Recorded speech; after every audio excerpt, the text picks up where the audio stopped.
Good morning, and the Ways and Means Committee will now come to order.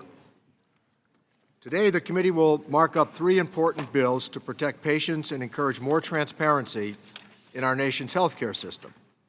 First, we will consider H.R. 5821, the Helping Our Senior Population in Comfort Environments Hospice Act. This bill implements more oversight for Medicare hospice providers and greater transparency for enrollees to ensure patients receive the high-quality care they deserve at the end of life. The Inspector General of the Department of Health and Human Services released two alarming reports in July that identified significant deficiencies in the quality of care delivered to Medicare hospice enrollees. Almost 90% of the hospices had at least one care deficiency between 2012 and 2016.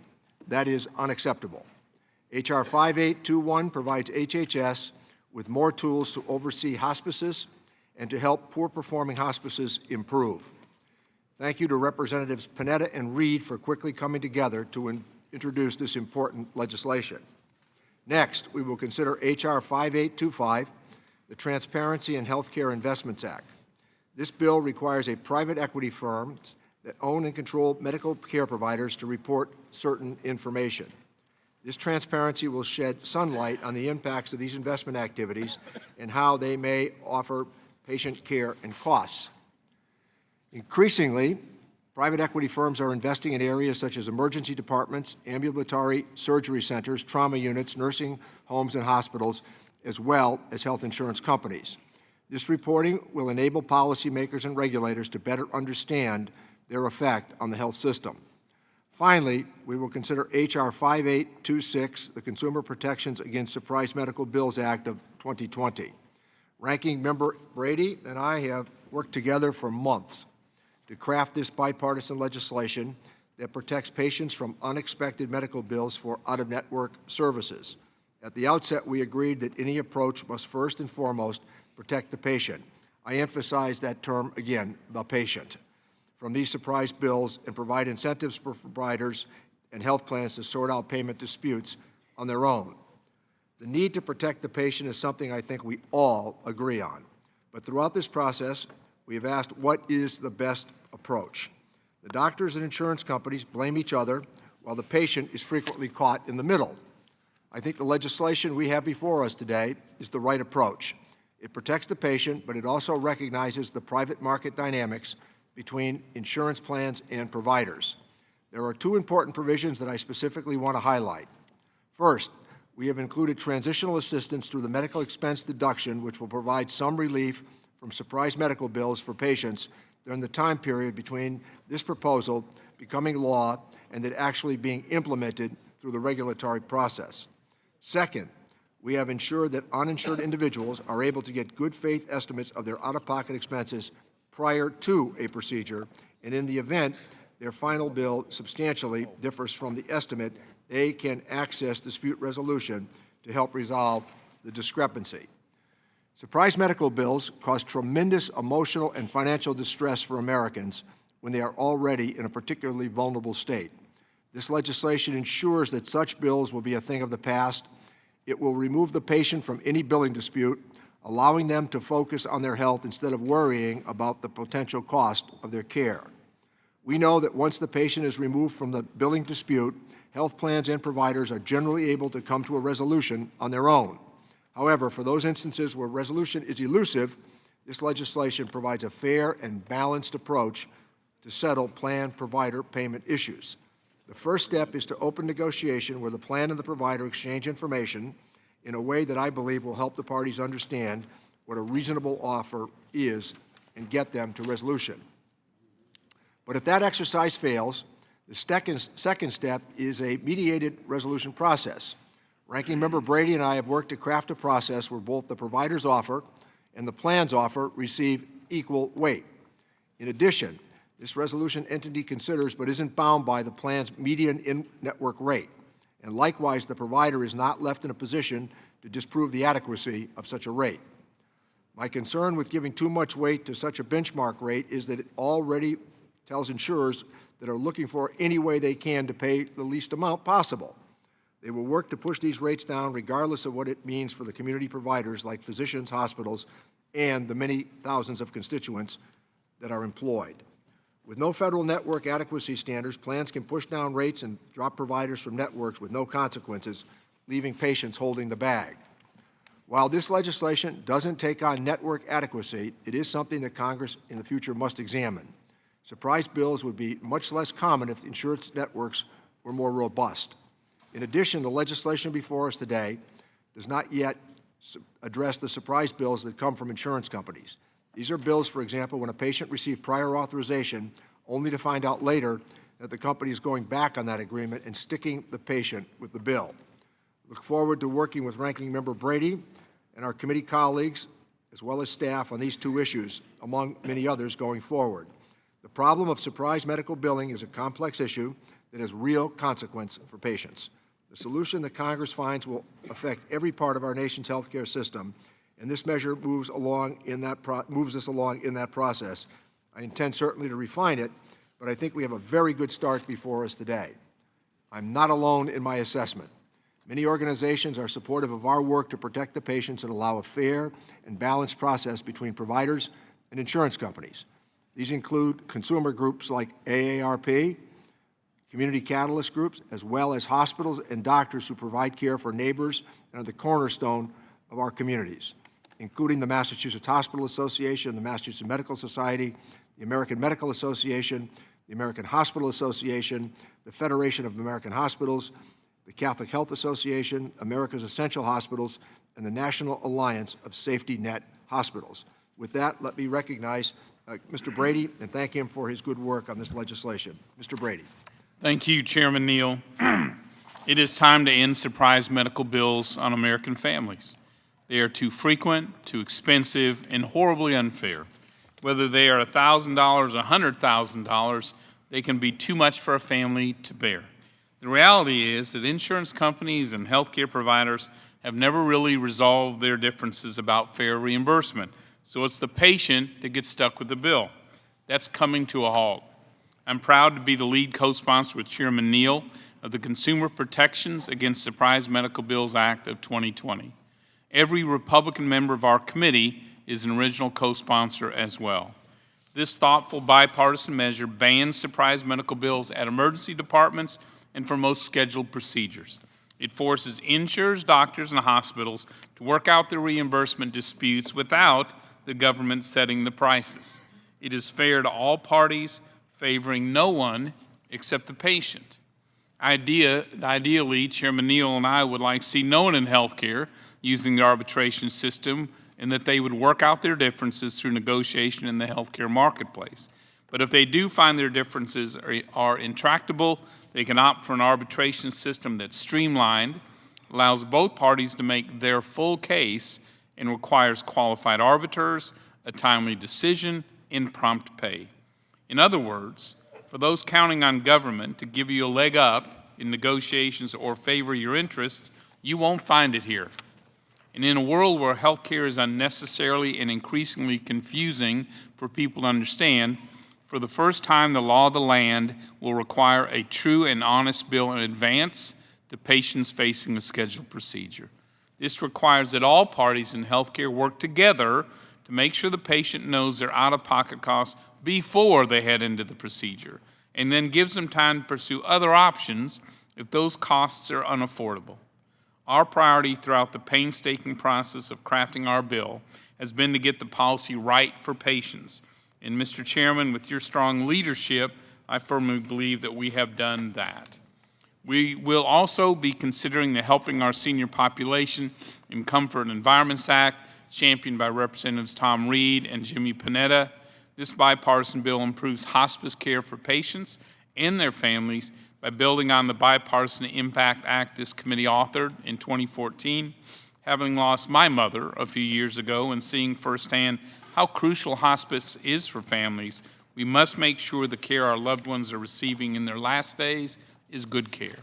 Finally, we'll be considering a bill today that Republicans strongly oppose that targets private equity and their health care investments, an approach that's an unprecedented abuse of our tax code and ignores the need for this committee to examine the impacts of consolidation and acquisition of healthcare properties by all investors, private or nonprofit. With that, Mr. Chairman, I look forward to moving our surprise medical bill today with strong support. Thank you, Chairman.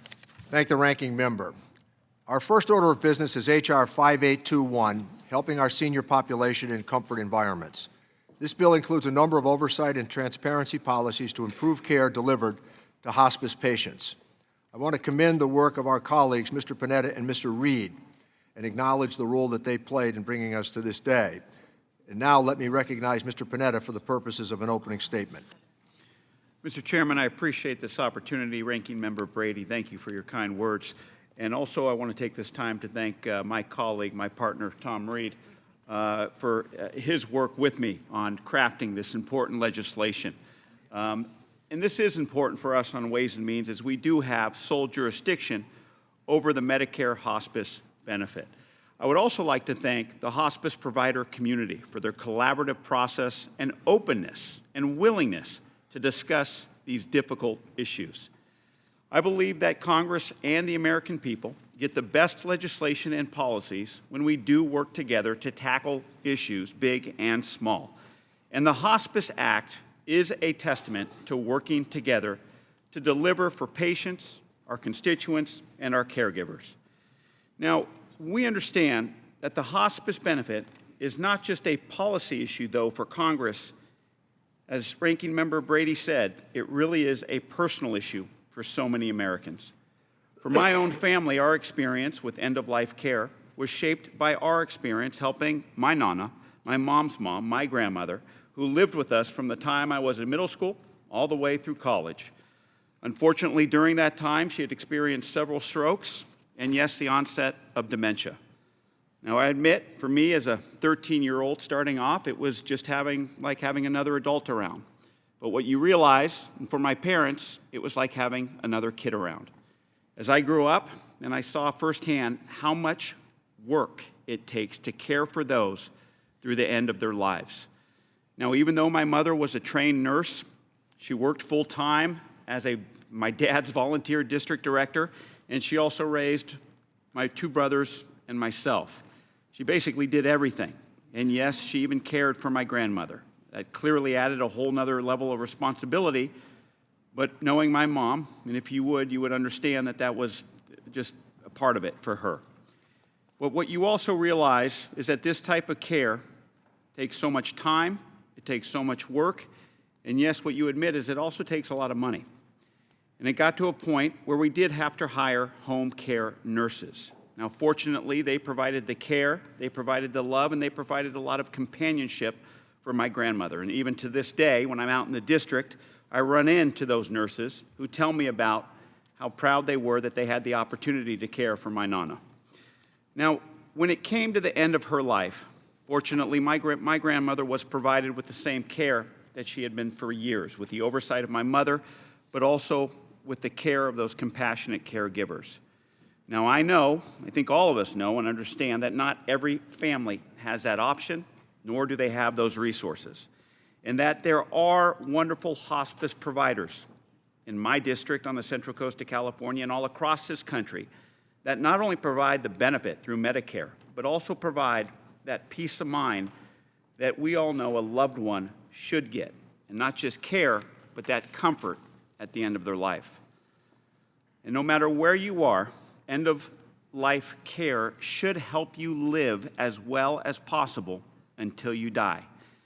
And I think we have to realize that in our lives, a lot of times, at this moment, we think about quantity. But when you are in that position, we must understand that it is about the quality of life.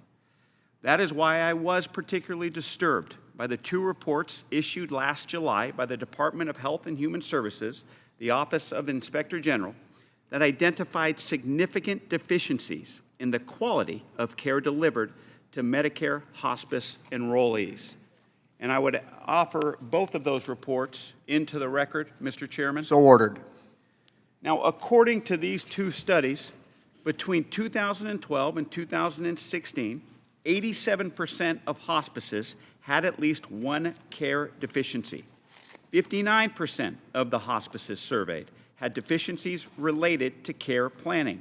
53% of the hospices surveyed had deficiencies related to hospice aid and homemaker services, and 20% of hospices surveyed were found to have at least one condition level deficiency, meaning that patient health and safety was put in serious jeopardy. Currently, the Secretary of Health and Human Services has only one remedy. Let me repeat that. They have only one remedy to correct the actions of poor performing hospices. That's just to kick them out of the hospice benefit. This has historically been used in the most extreme cases of neglect and abuse. Well, that is why Mr. Reed and I introduced a bipartisan bill, the Hospice Act, which provides the Secretary the authority to, 1, work with hospices that are found with deficiencies, 2, penalize hospices that are found to harm or neglect patients, 3, it improves the education of surveyors, and 4, it requires additional transparency of hospice providers so that patients and caregivers know that they are enrolling a high-quality, comforting environment at the end of their life. It's my hope that most hospices will be unaffected by this legislation. I think all of us feel that way, as most hospices employ compassionate caregivers who do deeply care for their patients and families, and that this bill does nothing to stop them from continuing to provide that excellent care. This new authority is designed to go after the bad actors, the bad apples, the providers who tarnish the industry and make it in the headlines. This bill would hold those actors accountable for their actions, ensure patient safety, improve the integrity of the entire hospice program, and the outcomes for our patients. I encourage all of my colleagues to support this legislation, because by doing so, we will help ensure that those who are facing death have a deserved and dignified quality of life. Thank you, Mr. Chairman. Thank the gentleman. Let me recognize the gentleman from New York, Mr. Reed, for an opening statement. Thank you, Mr. Chairman. And Mr. Chairman, I thank you for your efforts and work on this hospice bill, and to my good friend from Texas, Mr. Brady, who shares a personal journey similar to ours. I appreciate the work you've done in regards to this as well. And I would be remiss if I did not recognize my good friend from California, Jimmy Panetta, who has teamed up with us in regards to the reforms that we are now considering before the committee today. And having met his mother and having met and spent time with his family, I can attest to her loving nature and her loving care. And it is always impressive to see such humanity on display. You know, as we come to this issue, I too come to this issue personally. As my mother passed after becoming sick with lymphoma, passing 9 months in my arms, the mother of my 11 older brothers and sisters, who raised us as a single mom when her husband passed at the age of 48. I can tell you that experience impacted me greatly. That experience impacted me from one who went from that youngest child fighting and telling mom that we were going to do everything possible to make sure that we had a cure, and that she was going to travel the nation and travel the world and go through all the rigors. And, you know, as to many, that is the journey they choose to go, and rightfully so. But for my mom, she sat me down, comforted me, and said, "Tom, this is the way it is." And as I spend these last few precious moments on this great earth, I want to spend it with you in our home, surrounded by family, by friends, and by my daughter, who was just an infant child at the time, so that she could have those precious moments that she so cherished so greatly. So as my good friend from California was referencing, often we have a conversation here in D.C. and around the country about the quantity of life. But as I went through that, experiencing that firsthand with my mom, I learned that quantity of life is one thing, but quality of life is much more important at the end of the day. And that is where we came across these great volunteers, workers, caregivers in the hospice community. These great caregivers allowed us to attend to my mom, to our family, and they were there 24/7, providing that shoulder to lean upon, to talk with, to comfort, and to make her life more comfortable so that she could maximize every precious second that we had to spend with each other and enjoy that for her own future. But that being said, I was very concerned also to see that recent report that came out from the review of hospice providers that maybe weren't performing up to the level you would expect out of this industry. And I will be very clear, while most hospice employees are hardworking, good, honorable men and women and providers that are working day in and day out, we must hold any bad actor in this field in particular accountable and work to educate providers that may not have that training, and that is what the heart of this bill is all about. Because by encouraging proper training, by addressing the shortcomings and holding those accountable, those bad actors in this industry that so sadly exist in minutia numbers, but we must do what it takes in order to hold them accountable each and every day. And so, to improve the hospice benefit and protect vulnerable patients, the Hospice Act will achieve parity with other post-acute care settings by providing HHS with remedies to oversee and penalize hospices that provide poor quality care, improve surveyor education, and increase transparency for patients and caregivers, including require states to maintain a toll-free hotline for hospice patients and their families to report abuse and neglect. We also want to ensure we are helping hospice improve. Monetary penalties will be reinvested in the hospice industry for the benefit of additional training and education. The true heart of our goal here is to educate first and punish second. I want to encourage the committee to continue improving the hospice benefit by marking up my good friend from Wisconsin, Ron Kine, and Jackie Walorski's Rural Access to Hospice Act, which, as the name implies, increases access to this critical benefit to rural patients at federally qualified health centers and rural health centers across America. It is critical we ensure all Americans have access to hospice and palliative care benefits for them to choose. I want to especially thank the hospice industry for coming to the table after last summer's disturbing report, and by working together, bipartisan industry to lawmakers, I believe we have a great bill here, and I thank my good friends for working with us in regards to this legislation. Thank the gentleman. A reminder in the case of Mr. Reed and Mr. Panetta, it is still the experiences we have in life that often inform our judgments. So I think in both instances, the examples that you used were very helpful to the debate. The committee will now proceed to consideration of H.R. 5821. Without objection, the measure will be considered as read and open for amendment at any point. At this time, I offer an amendment in the nature of a substitute, which was distributed in advance along with a green sheet explaining it.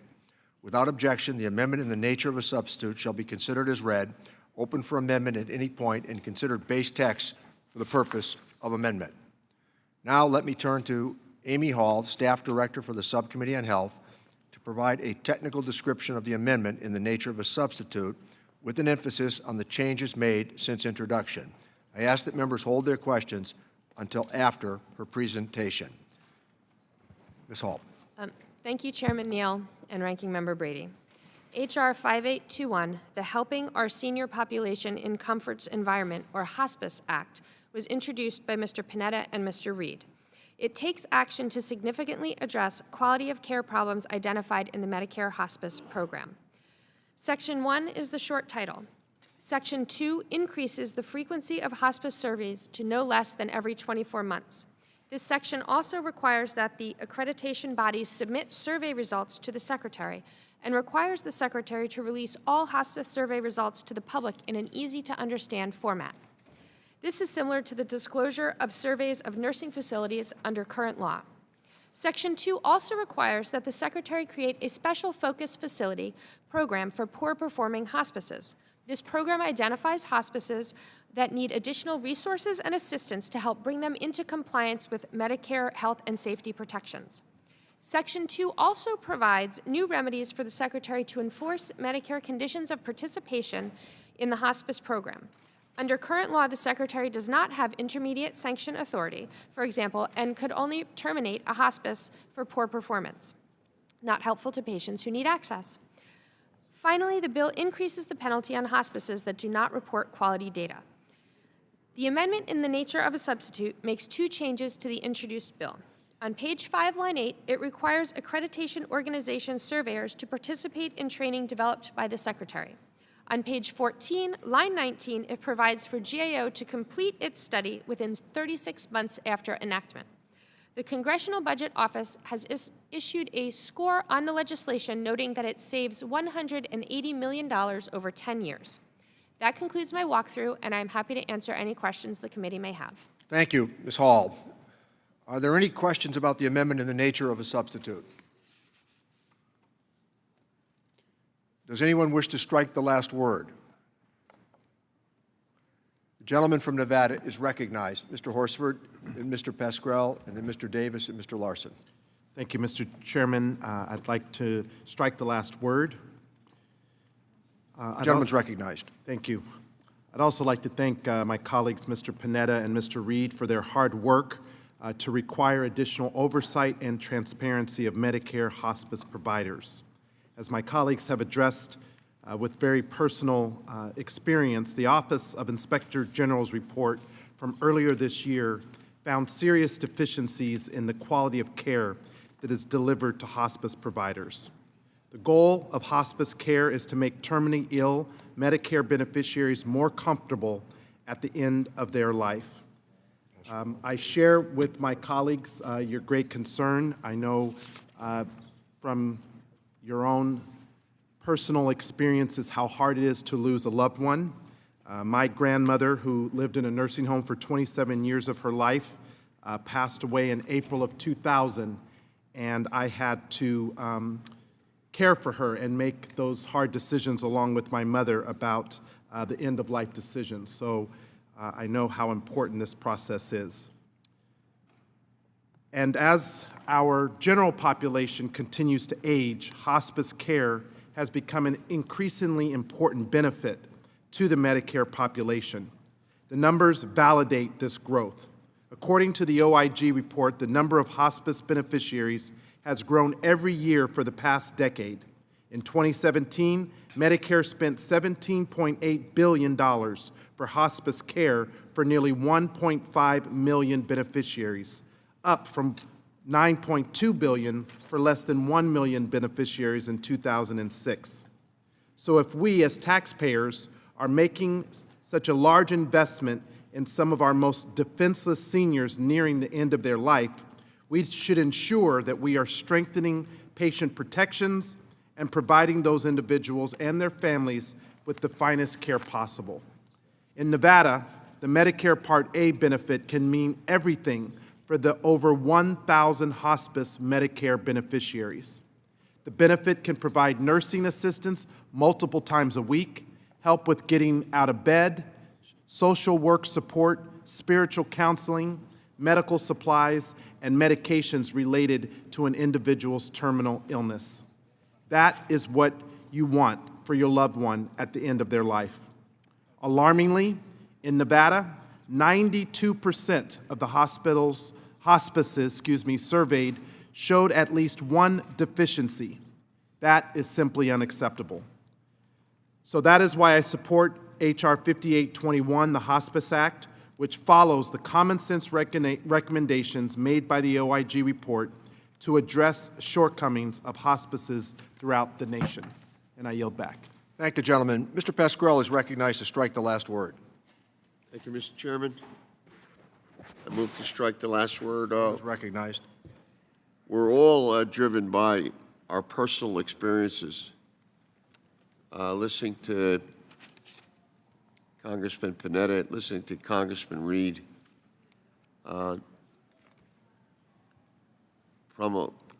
brings to mind so many references to my own mom, who was given 2 weeks to live when she had a stroke. She lived in a hospice for over a year, defying all the odds, and she got great care. But I noticed when I visited her, tried to visit her when I was back in the district every day, as all of us have done that, I'm sure, in certain circumstances.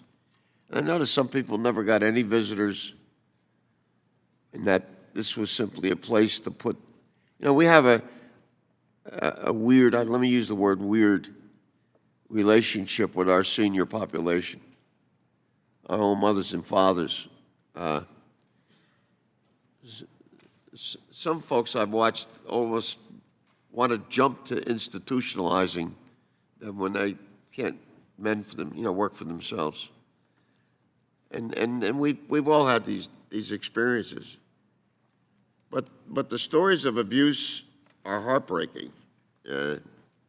I fear they're going to get worse because America's aging population is growing exponentially. It's just huge when you look down the road. Number of Americans age 65 and older is projected to nearly double from 52 million in 2018 to 95 million by 2060. And the share of those Americans will rise from 16% to 23%, which is 1/4 of the entire nation. In 2016, the 30-day hospital readmission rate was 17.1% for Medicare patients, which is nearly twice as high as the rate for those with private insurance. When you take it together, elder abuse costs $2.8 billion per year in Medicare hospital costs alone, a heavy cost all taxpayers carry together. Among hospices that participate in Medicare, more than 80% had a deficiency in the quality of care provided for patients. And while I appreciate that this is a bipartisan effort today, and I congratulate Mr. Reed and I congratulate Mr. Panetta, I'm mindful of the new doorstep sent to my office this week. I'm talking about the president's budget. Any budget is a statement of our values, so I was not shocked that the president chose to slash $500 billion from the Medicare line. Just remember this the next time you're told how much both parties care about our seniors. I think a lot of people on the other side do care about seniors. Remember that the leader of the Republican Party wants to cut funding for seniors while giving billions to corporations and tycoons. That's a fact. Many of us are not going to let it happen. We're going to fight tooth and nail. I support providing Medicare with full resources to ensure Medicare beneficiaries have effective hospice care. So, helping our senior population in Comfort Environments Act, sponsored by my friends, they'll ensure people are safe and that they're comfortable and have the dignity they deserve during end-of-life care. I thank you, Mr. Chairman, and I yield back. I thank the gentleman. Let me recognize the gentleman from Florida, Mr. Buchanan, to strike the last word. Thank you, Mr. Chairman, and I want to congratulate my colleague from California, Mr. Panetta, and my friend and colleague from New York, Mr. Reed, for their collective efforts to bring a bipartisan Medicare hospice reform bill before the Ways and Means Committee today. And I also just want to thank them both for their personal stories. I got to imagine everybody up here has stories. I was one of 6 kids in a blue-collar family, seeing my parents pass away. Nobody's ready for that moment in their life. I was the oldest of 6 children, and same thing on my wife's side. Both her parents passed away. Hospice was there for all 4 of them. It would have been a lot tougher going through that if we didn't have them up front and helpful. Last July, the Inspector General of the HHSIG released 2 reports detailing a number of shortcomings, which is unbelievable, in the quality of care for seniors we're receiving from the Medicare hospice program. Mr. Reed and Mr. Panetta have extracted a number of these positive reforms to the Medicare hospice program from these 2 reports. And the legislation we are considering today would put these considerations in law as new tools to make sure that our seniors are receiving the very best quality care possible from Medicare hospice program. My district in Florida has 227,000 senior citizens. It's the 8th oldest district in the entire House of Representatives.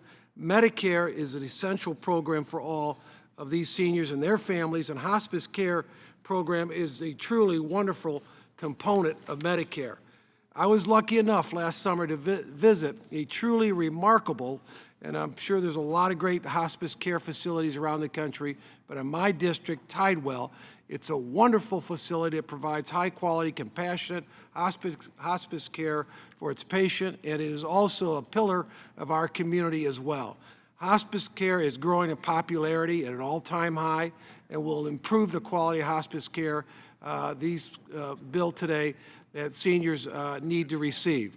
I am giving this bill my wholehearted support today, and I urge all my colleagues on the committee to join me in voting for this impactful bill. With that, I yield back. Thank the gentleman, and trying to recognize members in the order in which their hand went up. Ms. Chu from California is recognized. And we'll go to Thank you, Mr. Chair. Hospice facilities provide some of the most important services in our healthcare system, providing care and comfort for our loved ones at the end of their lives. When my father was in his final days, it was 4 years ago when he passed away at the age of 91, we had so many important decisions to make in the year prior. Our family was evaluating all our options, and while we ultimately decided that in-home nursing care was the best option for him, we did consider the benefits of hospice, and should we have chosen that option, we would have wanted the highest possible quality of care for the end of my father's life. Hospices should be centers of peace and quality for their residences, and many are. But like so many of my colleagues, I was appalled to read about the abuses cited in the Office of Inspector General's report that came out last year. While rare, these reports of physical, financial, and even sexual abuse should never happen, and I was disturbed to see that California was no exception. Of the 723 hospices surveyed in California, 94% reported at least one deficiency, and that is simply unacceptable. These deficiencies can be monumental for patients. In one example, in this report, hospice staff did not follow care plan directions to feed a resident slowly because the resident was at risk of choking due to their condition. In another instance, the staff did not review their residents' drug profiles to check for possible side effects or for a history of pain. Hospice residents are some of the most vulnerable, and they enter hospice in order to have a peaceful transition to the end of their life. We can't accept that because these patients are, by definition, dying, that they deserve any less quality care than patients in hospitals or nursing homes. And that's why I'm proud to support H.R. 5821, the Hospice Act. While under current law, CMS's only recourse against bad actors is to terminate them from the program, H.R. 5821 brings hospices in line with other healthcare facilities in terms of quality care and oversight. It provides for additional surveys of hospices and adds a special focus program for poor-performing facilities that will help them course-correct and return to providing quality care for their residences. Choosing hospice for end-of-care life can be one of the most difficult decisions a family makes. It's our job in Congress to ensure that those who make this choice can be sure that their loved ones will be free from abuse and neglect in their last days. I urge my colleagues to support this bill, and I yield back. Thank the gentlelady. With that, let me recognize the gentlelady from Indiana, Ms. Wolarski, to strike the last word. Thank you, Mr. Chairman. I want to lend my support today for the Hospice Act as well, which will provide additional oversight and transparency for Medicare hospice providers that are providing vital end-of-life care for patients. I believe these important updates will improve the quality of care delivered to Medicare hospice enrollees and correct the significant deficiencies that the HHS Office of Inspector General has identified. While it didn't make it into the markup today, I hope the committee will also consider in the future marking up the bipartisan Rural Access to Hospice Act that Representative Kind and I introduced. This bill would fix a technical glitch that prevents patients from receiving hospice care from their primary care provider who works at a federally qualified health care center or a rural health center. I look forward to working with the chairman and ranking member on the vital piece of legislation which will help many individuals and families in rural communities. With that, I urge my colleagues to support the Hospice Act and yield back the balance of my time. Thank the gentlelady. Let me recognize the gentleman from Connecticut, Mr. Larson. Thank you, Mr. Chairman, and I want to join the chorus in commending Mr. Panetta and Mr. Reed for their outstanding work, and certainly associate myself with the remarks of the chairman and how end-of-life experiences and dealing with family members shapes in a very positive way the kind of remedies that we put forward. The broad bipartisan influence, I think, has as much to do with our parents and grandparents and mothers and fathers in the way that we were brought up, and it's more than heartening to see, especially when you recognize, as Mr. Pascrell has pointed out, that more than 10,000 baby boomers a day become eligible for Social Security. And so this legislation will give HHS the tools, including civil monetary penalties. It needs to oversee the hospice program and also a program to help poor-performing hospices improve. That is the goal. I commend the gentleman for putting this forward and look forward to joining as well Mr. Kind and Mrs. Wolarski in their efforts in rural America as well. With that, I yield back. Thank the gentleman. Let me recognize the gentleman from Illinois, Mr. Davis, to strike the last word. Thank you, Mr. Chairman, and I too would like to add my accolades to Mr. Panetta and Reed for their leadership in bringing this issue before us today. For a long time, I have been convinced that one of the best ways to measure the greatness of a society is by how well it treats its young, how well it treats its old, and how well it looks after those who need assistance in between. I too was alarmed when I read the Inspector General's report and appalled. But by the same token, I was excited because many of the visits that I've made to hospices, not to inspect, but simply to visit relatives and friends who were receiving care. And I must give a shout out to the tremendous hospices in the congressional district that I represent. Not so much, again, as inspecting them, but what I've observed just in terms of visiting. Therefore, I think this is tremendous legislation, urge its passage, and yield back the balance of my time. Thank the gentleman. With that, let me recognize the gentleman from Pennsylvania, Mr. Evans, to strike the last word. Mr. Chairman, I move to strike the last word. Thank you, Mr. Chairman. The gentleman is recognized. I would like to offer my support for the Hospice Act. But I'd like to thank my colleagues, Representative Panetta and Representative Reed, for their work on this important legislation. I support this bill because it aligns perfectly with the idea of looking out for those who have looked out for us. I come from Pennsylvania, which has the 5th oldest population in the country. Every single senior, regardless of where they live, should have access to quality care and should be free from harm. No one deserves to be subject to abuse and neglect. This is even more true for those in hospice who are in the last stages of their life. The Hospice Act brings a common sense approach to addressing those deficiencies by implementing many of the recommendations issued by the OIG report.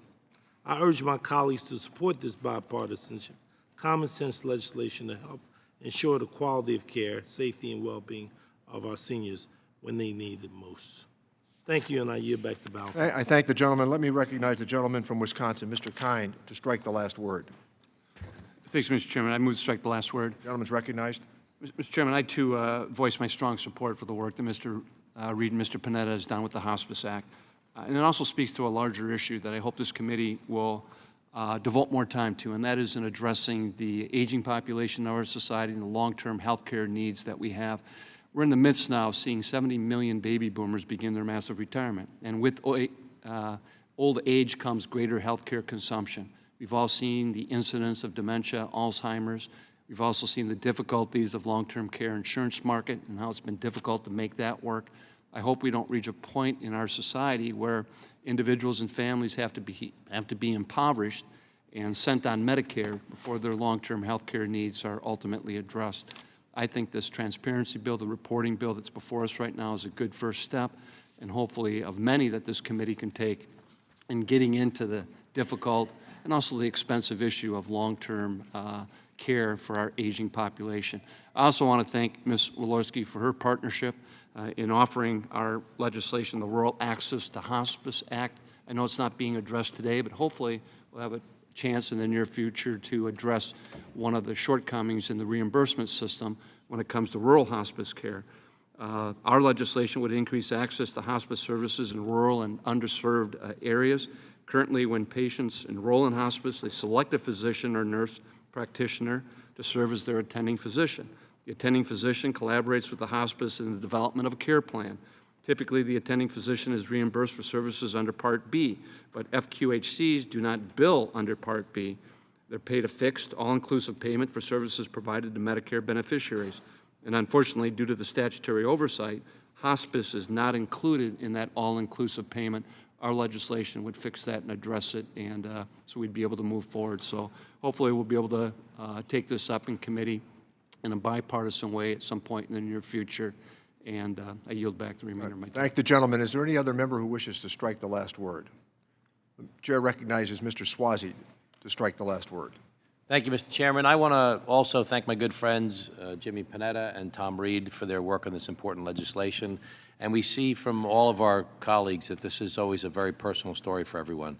I'm pleased to support the Bipartisan Hospice Act, and I was disturbed, as was everyone, to hear of last summer's OIG report that indicated the vast majority of hospices that have these deficiencies. The bill that Mr. Panetta and Mr. Reed have introduced would improve transparency and oversight and give the Secretary of HHS the tools he needs to force poor-performing hospices to improve. Importantly, this bill requires state and local hospice oversight agencies to maintain toll-free hotlines for reporting hospice problems.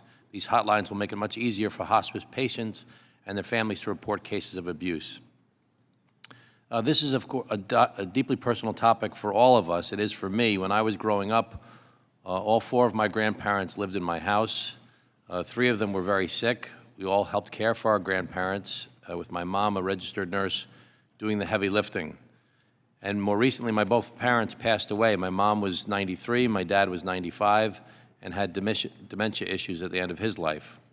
Fortunately, they both had long-term health care insurance that allowed them to die at home with the assistance of home health care givers.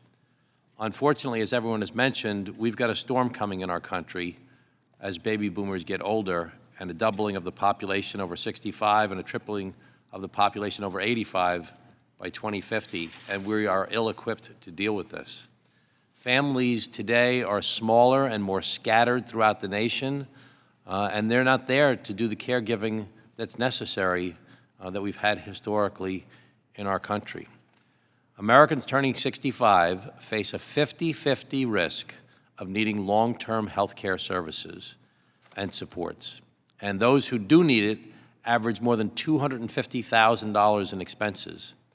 The current market for long-term health care insurance has failed, and many seniors have no control of their long-term care unless they use the financial loopholes to become Medicaid eligible.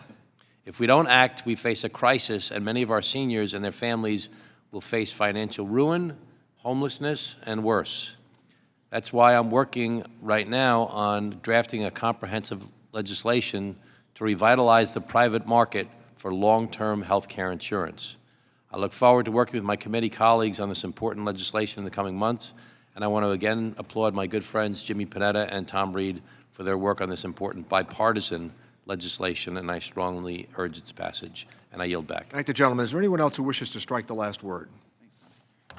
Hearing none. Are there any amendments?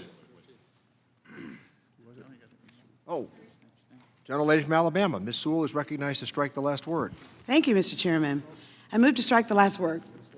And thank Congressman Panetta and Reed for introducing this important legislation. Findings in the OIG report released last summer that prompted the introduction of this bill show that 95% of the surveyed hospices in my home state of Alabama held at least one deficiency. Even more alarming is the fact that Alabama is not alone. 87% of hospices nationwide had at least one care deficiency between 2012 and 2016, and 11 other states had deficiency rates at higher levels than Alabama. I'd like to request permission to submit for the record an article in the Washington Post from 2014 about hospice deficiencies in Alabama, and it's entitled, "Is That Hospice Safe?" So ordered. Thank you, sir. Infrequent inspections means that it may be impossible to know. The article tells the story of a woman who was dying of liver cancer, diagnosed with nausea and breathing difficulties, who died waiting for weeks for someone to drain fluid from her swollen abdomen. Another cancer patient had a feeding tube that oozed so much fluid which it pierced his skin, and it never was able to reach his stomach. This article and many others show the need for better hospice care. Now, we know that many hospice workers are hardworking, but we do know that there are some bad apples. I think it's really important that we address that. That same article also suggested that President Obama signing into law the IMPACT Act increased the frequency of hospice inspections to every 3 years. The Hospice Act builds upon that progress by increasing surveys to every 2 years. Fortunately, today, my home state of Alabama is one of few states that lists complaints and links to full inspection reports. Along the lines of transparency, the Hospice Act requires accreditation organizations that survey hospitals to submit surveys results to CMS. I was pleased to learn that the hospice stakeholders came to the table to help craft this legislation because we know that it will have better results when we have accountability. The Washington Post article I've submitted for the record quotes another Alabama inspector and many other important results that happened because of work that was done in our state. The bill also reinvests revenue collected from civil monetary penalties imposed when a patient's health is at risk back into the hospice program. Lastly, I want to highlight that this legislation underscores the importance of the work done by our Inspector General. I want to specifically thank the Inspector General's report, the Inspector General's office at HHS for the work that they did on this report. I want to also commend you, Mr. Chairman, and Congressman Panetta and Reed for their work on this important legislation, and I urge its passage. I yield back. I thank the gentlelady. Now, are there any amendments to the amendment in the nature of a substitute?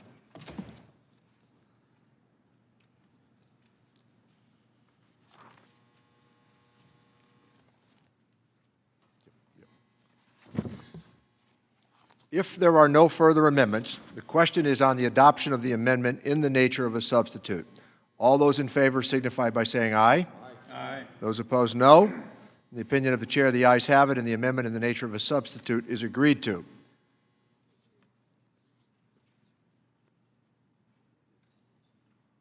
I now recognize Mr. Blumenauer.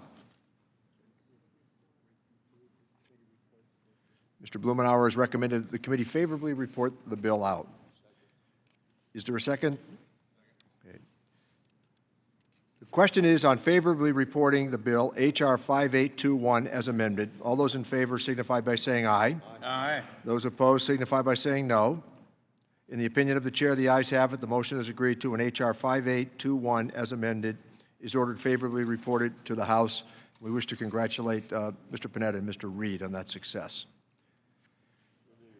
Without objection, staff are authorized to make technical and conforming changes to the bill, and members have 2 additional days to file with the committee clerk supplemental, additional, or dissenting and minority views. Our next order of business, 5825, the Transparency in Healthcare Investments Act. This bill will require private equity firms that own certain medical care providers to file relevant information with the IRS. Private equity investments in healthcare systems are becoming more and more common. 2018 alone, there were nearly 800 private equity deals with healthcare sectors that were valued at more than $100 billion. That includes emergency departments and, in some cases, nursing homes and hospital acquisitions. These are often leveraged acquisitions, and unfortunately, sometimes the overhang of debt and the transfer of financial resources to private equity owners can threaten the viability of the provider. For example, the long-term care hospital chain New Life Care Hospitals filed for bankruptcy protection on May 6, 2019, reporting a long-term debt of $185 million. New Life Care Hospitals was owned by the consortium of private equity firms led by Blue Mountain Capital, which operates 17 facilities in 9 states. What does this bankruptcy mean for the patients, the workers, and the communities where providers are shutting their doors? Could this event have been prevented? If regulators had a better understanding of financial health care, perhaps that would have happened. This bill provides a first step in transparency to answer these questions in the future. At its heart, the bill seeks to ensure we have information that can serve as an early warning sign of distress. The other concern is that some equity practices have employed network strategies that inflate costs for patients and also potentially for taxpayers. Private equity-owned provider groups have been linked to surprise billing, especially in the emergency services and the anesthesiology spaces. While the surprise billing debate is focused on private equity firms capturing the doctors and hospitals, little focus has been on the fact that insurance companies are developing their own private equity arms. Transparency is imperative to better understand how this part of the market affects our healthcare system. Under this bill, private equity owners of specified medical providers would simply file with the IRS information about the payments they receive, including revenues from Medicare. Medicare, private insurers, and selling patients' debt to debt collectors would be included. The bill also collects information about payments for real estate and mortgage payments and payments to related parties. Penalties would be applied for failure to report such information. This reporting would bring much-needed transparency to healthcare providers. It will provide an information flow about related party transactions to make sure that Medicare and Medicaid providers are indeed getting a fair deal. And it certainly will provide information about the financial health of providers to protect patients and taxpayers alike. I'm certainly urging our colleagues to support this legislation. And now let me recognize Mr. Brady, the ranking member, for the purpose of an opening statement. Thank you, Mr. Chairman. Regrettably, this piece of legislation is an unprecedented abuse of our tax code targeting private investment. It really is a fishing expedition designed to totally stop private investments from flowing into cutting-edge healthcare companies and medical breakthroughs. The truth of the matter is, quality healthcare requires capital, and we get it from a number of sources, from private investors, from businesses, from hospitals, from doctors' groups, and others.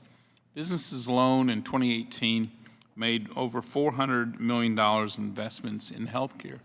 Private equity was only 1/7 of those. And my belief is that we ought to be looking at the big picture of mergers and acquisitions and their impact on patients and costs.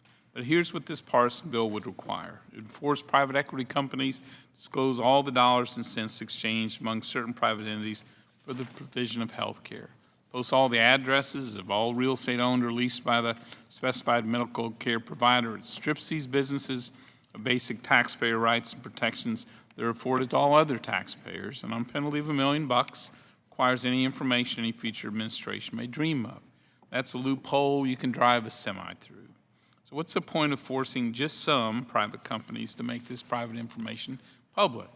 Let's be frank, every member on this committee knows the role of private equity companies in the surge of surprise medical bills, especially in the emergency departments. That's unacceptable, regardless of who owns the emergency department, which is why we came together today on a bipartisan basis to stop all of it. If there are any places where our federal laws are being taken advantage of by any type of business or nonprofit, we can and should come together to put a stop to that bad behavior. You can't tell me we're going to figure that out by picking winners and losers in the tax code and forcing them to tell us their rent. Because if this bill were to become law, it opens the door for Congress to target any industry pleases for purely political gain. Driving down health care costs is a bipartisan priority, one that Americans want Congress to address, and one we are addressing today. We know that acquisitions and consolidations impact federal health care spending and patients. There is much work to be done here to address that, and I share that sense. But I think we have to get to the bigger picture, the full picture, figuring this out before unleashing the IRS to tax some taxpayers and job creators. And I have an amendment later to be offered that looks at the full picture for Congress. I strongly urge all members of the committee to reject this legislation. Thank you. I yield back. I thank the gentleman, and I do think the gentleman makes a good point about further examination of mergers and acquisitions. I think that's an important consideration going forward, particularly for rural hospitals. I think that there's been a dramatic change on that basis. The committee will now proceed to consideration of H.R. 5825. Without objection, the measure will be considered as read and open for amendment at any point. At this time, I offer an amendment in the nature of a substitute, which was distributed in advance along with the green sheet explaining it. Without objection, the amendment in the nature of a substitute shall be considered as read, open for amendment at any point, and consider the base text for the purpose of amendment. Now let me turn to Tom Barthold, Chief of Staff for the Joint Committee on Taxation, to provide the technical description of the amendment in the nature of a substitute with an emphasis on the changes made since introduction. I ask that members hold their questions until after Mr. Barthold's presentation. Mr. Barthold. Thank you, Mr. Chairman. The members of the committee have before them two joint committee documents, JCX 320 and JCX 520, which describe the underlying legislation, H.R. 5825, and the chairman's amendment in the nature of a substitute. As a starting point, the underlying legislation imposes reporting requirements on certain investors with respect to their investments in certain specified medical care providers. To be included in the reporting requirements, the person must hold an interest in a medical care provider, it must be a controlling interest, and the person must be engaged in or receive services from a service provider in the business of raising or returning capital, investing, disposing of assets, and in which some of the interest must be in with respect to a medical service provider. In simple terms, a simple example, an investment partnership has provided financing to and it has a controlling interest in a medical service provider. It must report certain information. The underlying legislation has the reporting person report on amounts received by medical service providers for medical care. With respect to real estate information related to the medical service provider, the indebtedness and rents paid, payments of principal and interest with respect to other debt of between related parties, rental and other payments between related parties. The chairman's amendment in the nature of a substitute expands the reporting requirements. It expands the reporting requirements to include information subsequent to acquisition of a controlling interest in a medical service provider, information related to the disposition of interest in a medical service provider, and expands the items to be reported related to the medical service provider's ownership or lease of real estate. All of the reporting information is to be made publicly available, and the provision would be effective for tax years of medical service providers beginning after the date of enactment. That concludes my brief overview of this legislation. Be happy to answer any questions that the members might have. Thank you, Mr. Barthold. Are there any questions about the amendment in the nature of a substitute? Is there anyone who wishes to strike the last word? Okay, there's the gentleman from Texas, Mr. Doggett, is recognized. Thank you, Mr. Chairman. Not having previously been considered in this committee, this bill may actually be a little bit of a surprise, but it's not an unpleasant one. I salute Chairman Neal for his leadership on this proposal. It is constructive. It is the first of its type. It is similar to a proposal that I was working on myself after making some inquiries to private equity companies last October. I believe that it is essential to include this as part of surprise billing measure as it moves through the legislative process. The connection between private equity and surprise billing that we are considering, I think is best demonstrated in about 2 minutes from a broadcast last week in San Antonio by WAI reporter Jay Avila that shows the relationship, if we can have that now.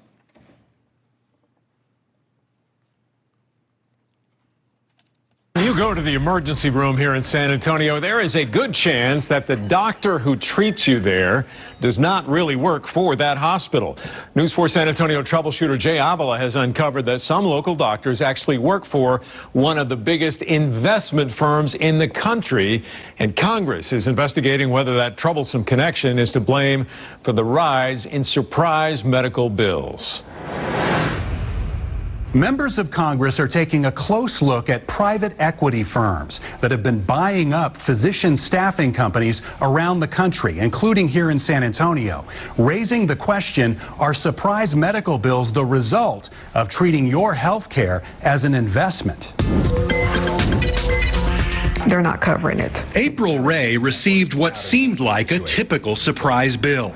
She went to Methodist Specialty and Transplant Hospital for gallbladder surgery because it was in her insurance network. So her plan covered the hospital and the surgeon. But then she received an $1,800 out-of-network bill from another doctor on the team. I expected to get the one bill because they were in network with my insurance, and then all of a sudden I just got this huge bill and panicked. Like many hospitals, Methodist outsources some of its physician staffing to separate companies.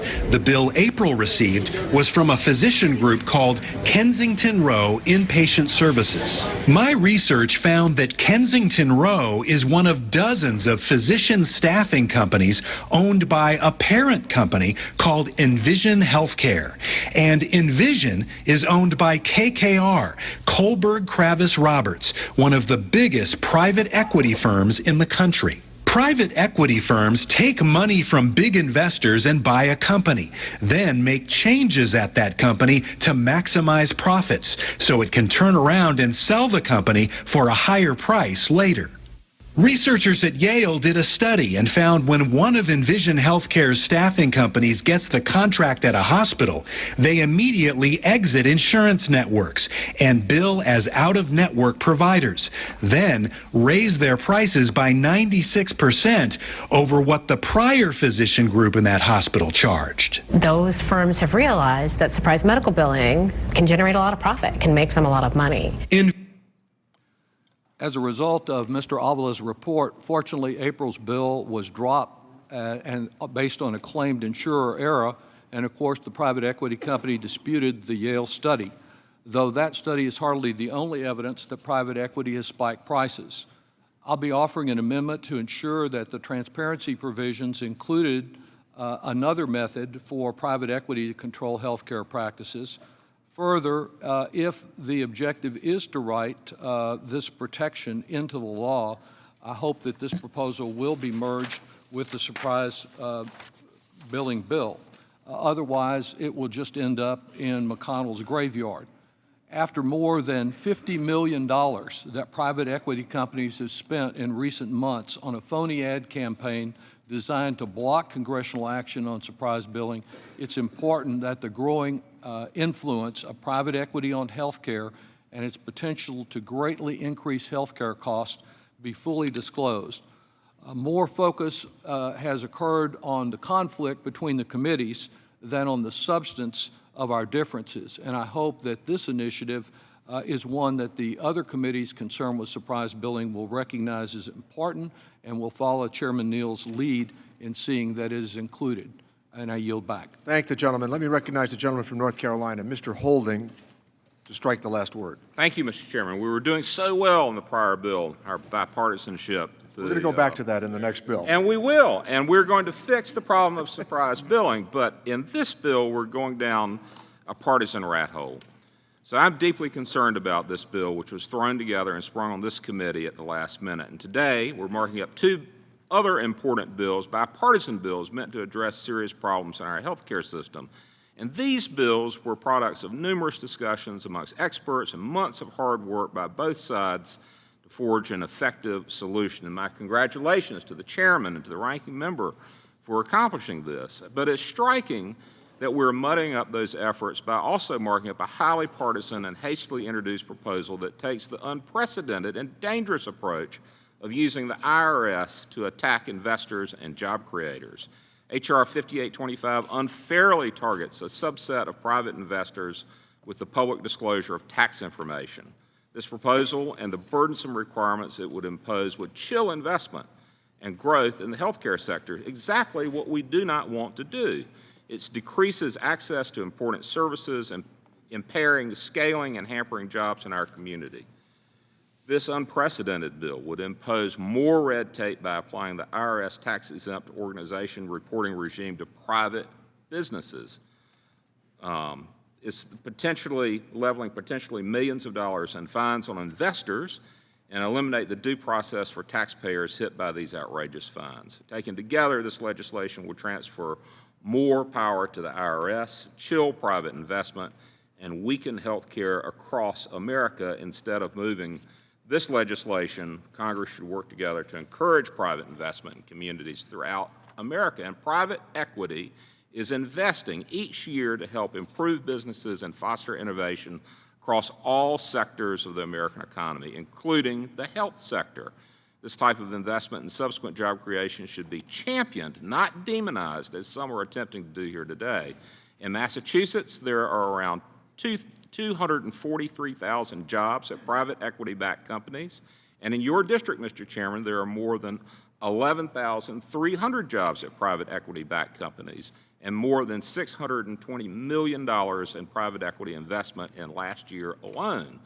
This type of impact is not uncommon or unique to Massachusetts. In Texas, the more than 703,000 jobs were at private equity-backed companies. In California, more than 1,129,000 jobs at private equity companies. And I can list the stats from each and every district represented by members here on the committee. And across the U.S., there are 4,900,000 employees at private equity companies. And over the last 5 years, there has been more than $3 trillion in private equity investments in the United States alone.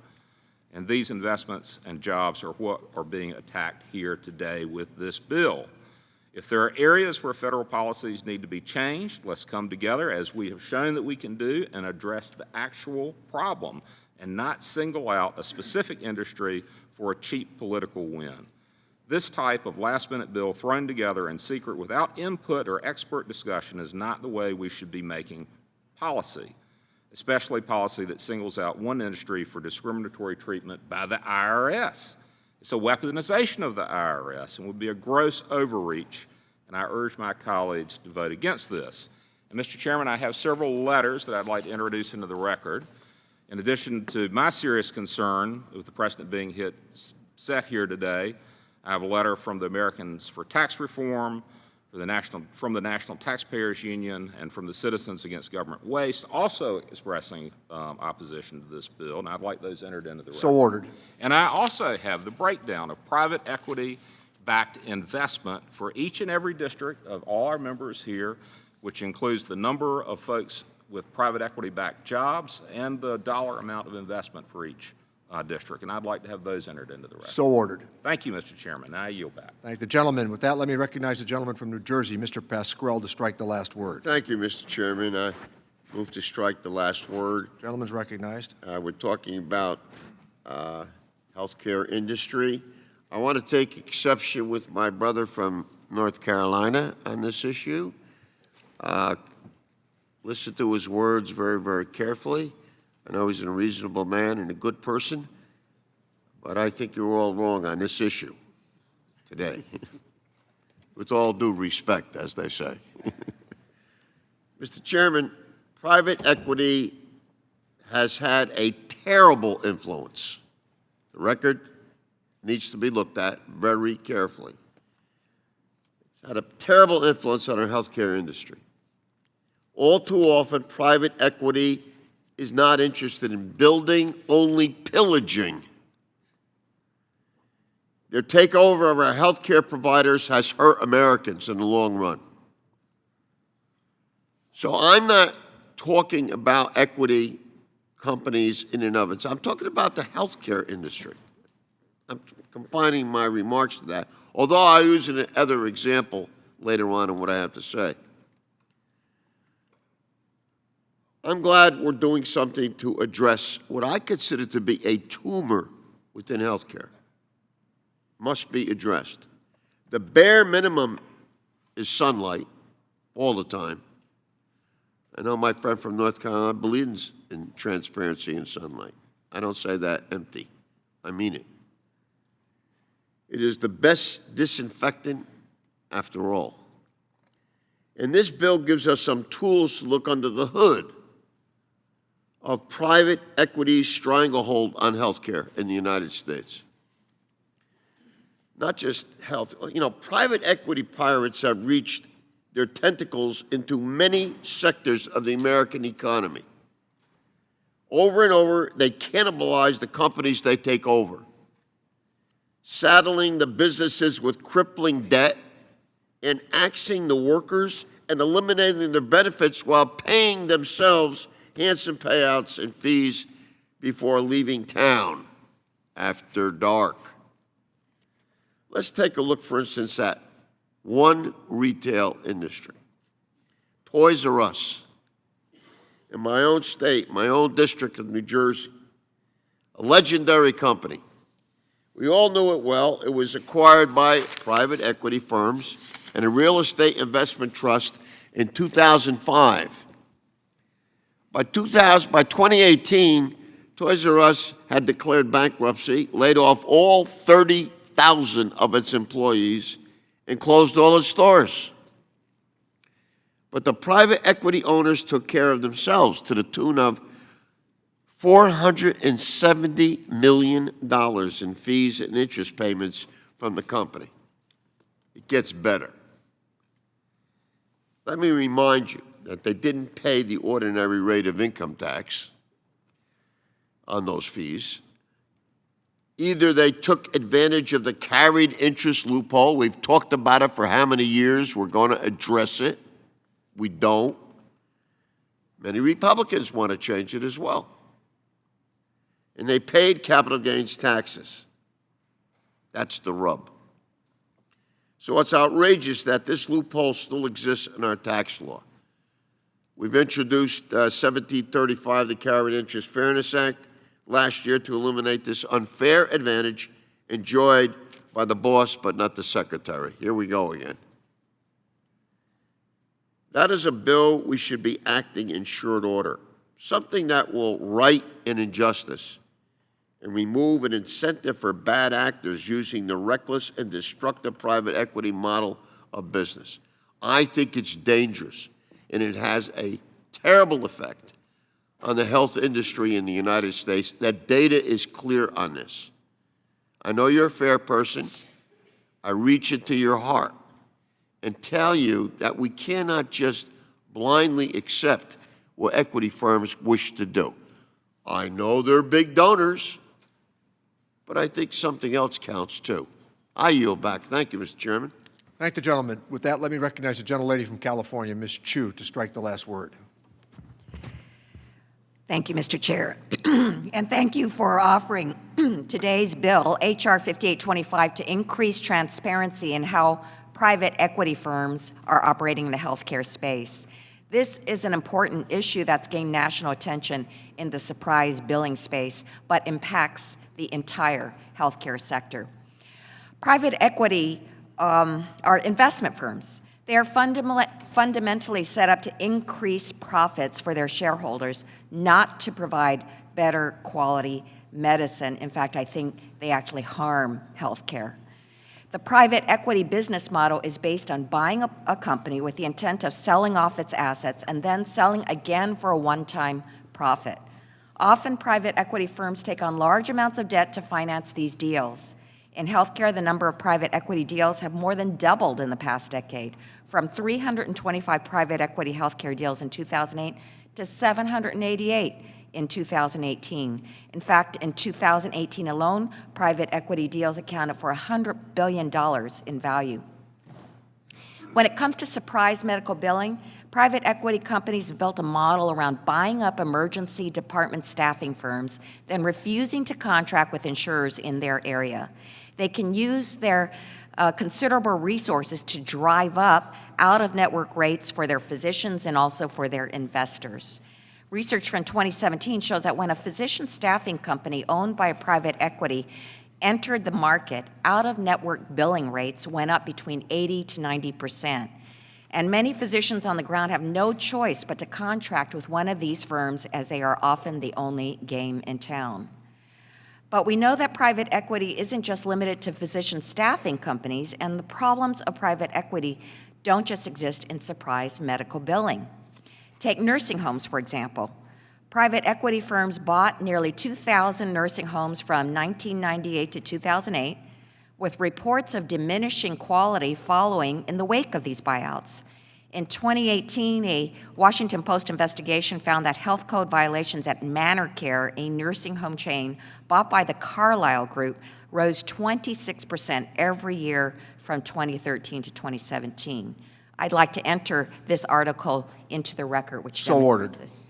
So the Washington Post investigation found that after being bought by the Carlyle Group, these violations included, quote, neither preventing nor treating bed sores, medication errors, not providing proper care for people who need colostomies and prosthesis, and not assisting patients with eating and personal hygiene, unquote.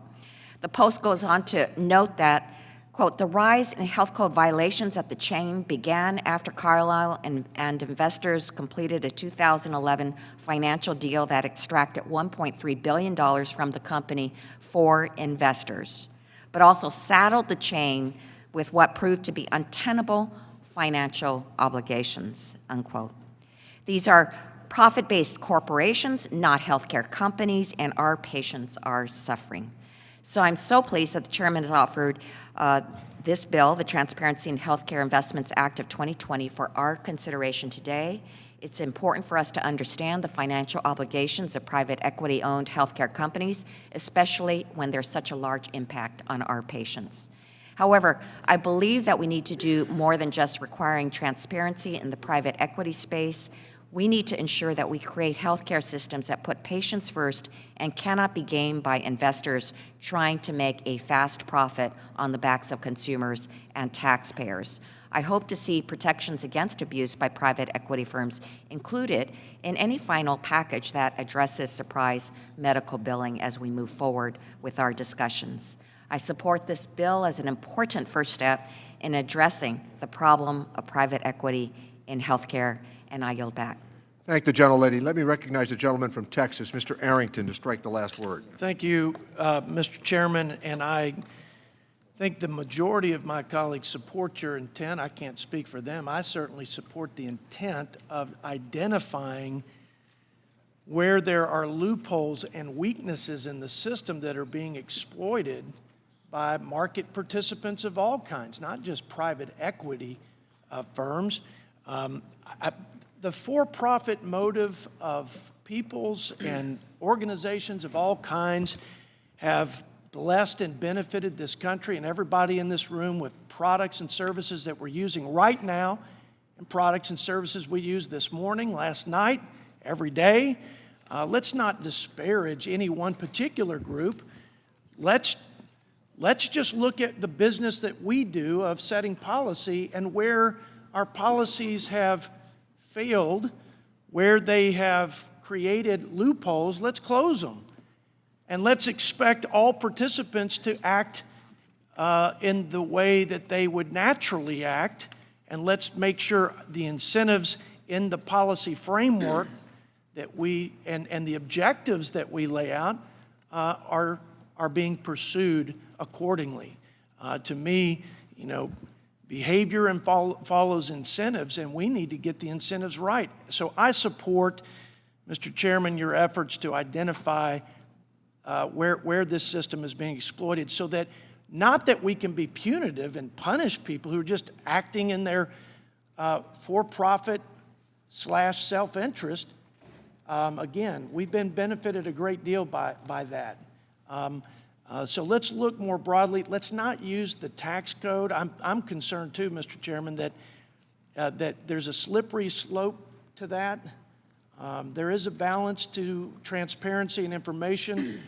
To my dear friend, Mr. Pasquarello, there's a balance to that and privacy, and we need to strike it. So I'm open to the discussion of how we best get information without being so heavy-handed, intrusive, and punitive, and potentially compromise the private rights of these folks, so of all Americans. Would the gentleman yield a moment? Sure, yes.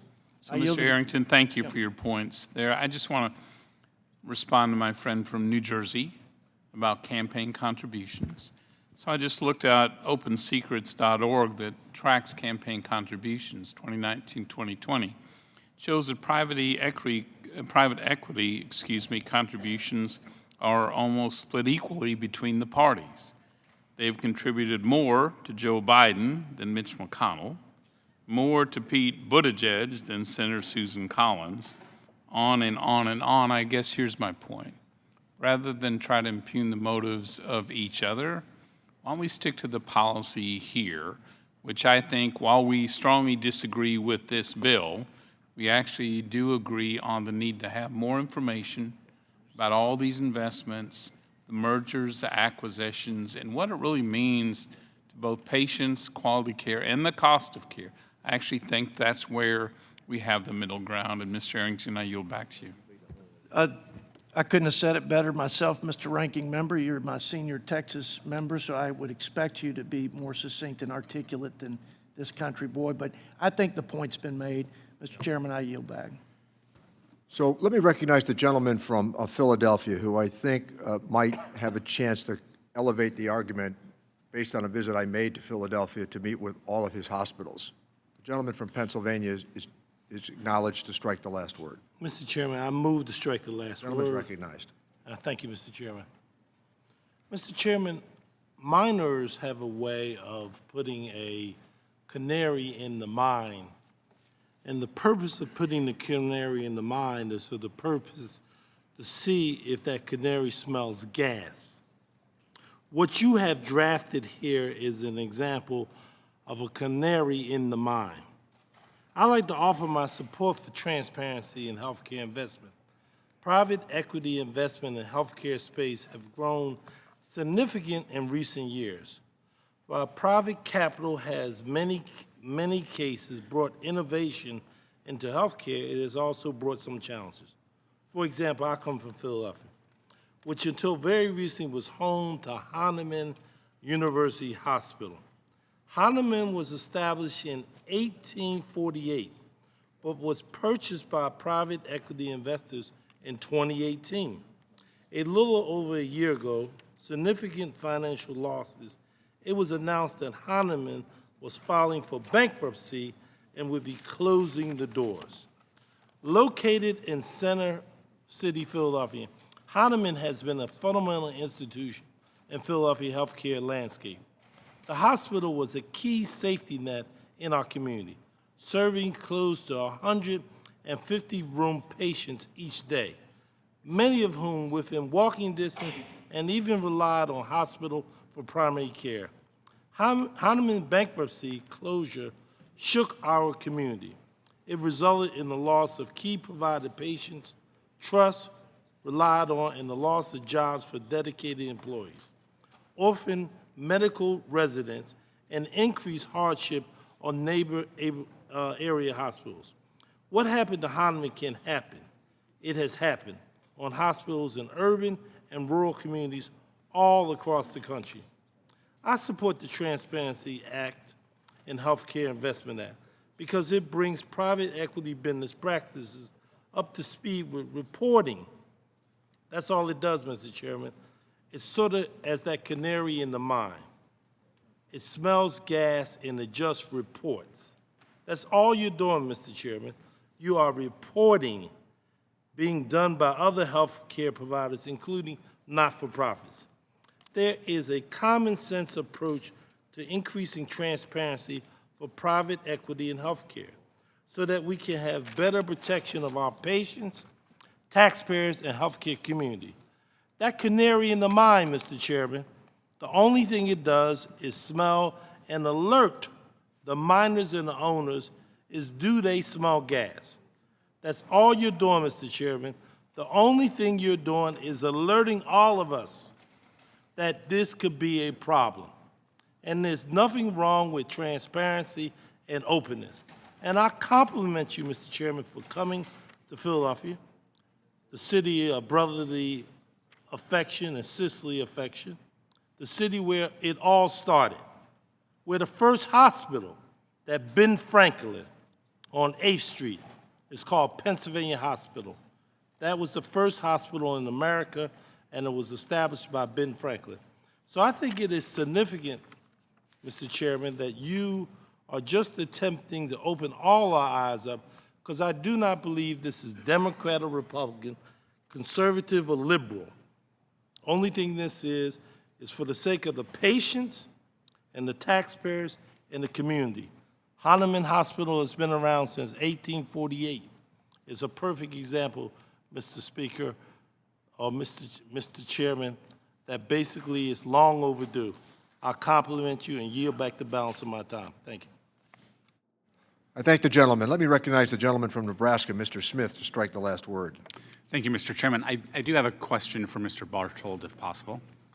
Mr. Bartold, could you give us some examples of other provisions in the tax code which seek information from taxpayers which would not be used for administrative purposes, or what administrative purposes the information required by this bill would serve? Mr. Smith, in the markup document that we prepared, we briefly described the reporting that is made in the tax-exempt area, some of which you would say is not specifically aimed at tax administration, although some of the data requested in those reports might be useful by the IRS in terms of determining if self-dealing is involved or if there's excess executive compensation.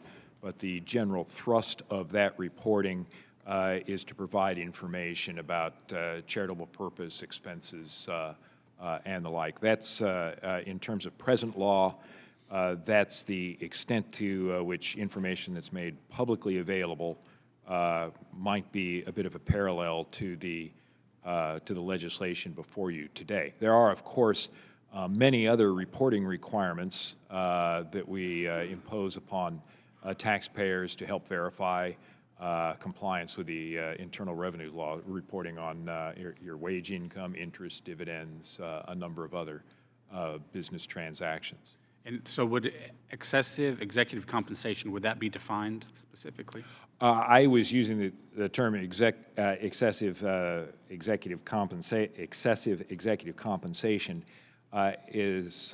can be an element of self-dealing as prohibited of exempt organizations, and on the Form 990s that are required to be submitted by exempt organizations and are made publicly available, you have to list the titles and compensation of, I think, the top 5 officers. So that could provide evidence to either states' attorney generals who oversee at the state level charities, or to the Internal Revenue Service if they thought that there was a violation of some of the prohibited transactions rules that apply in the Internal Revenue Code. And would the Secretary be able to add any other reporting requirements? Or would there be any limitations there to the Secretary doing that? In the exempt organization area, or you mean under the legislation? Under this legislation. The legislation before you would permit the Secretary to expand certain requirements with the regulatory authority that's provided. So future secretaries, of subsequent administrations, there would be no limits placed upon those officers? Well, the regulatory authority is guidance. It could define additional, I assume, similar things. The broad policy that's laid out before you would seem to provide certain limits. Okay, thank you. Thank you, Mr. Bartold. And I certainly think this is a timely discussion. This is not the first time the demonization of private investment has taken place. So these debates have been around more than 200 years. It's fascinating that there would be such demonization. I think it's also fascinating to see various medical procedures and their associated prices being high-priced amidst a not-for-profit situation. So I don't know who should be demonized there. I think when we look at the patterns in healthcare, we should be alarmed that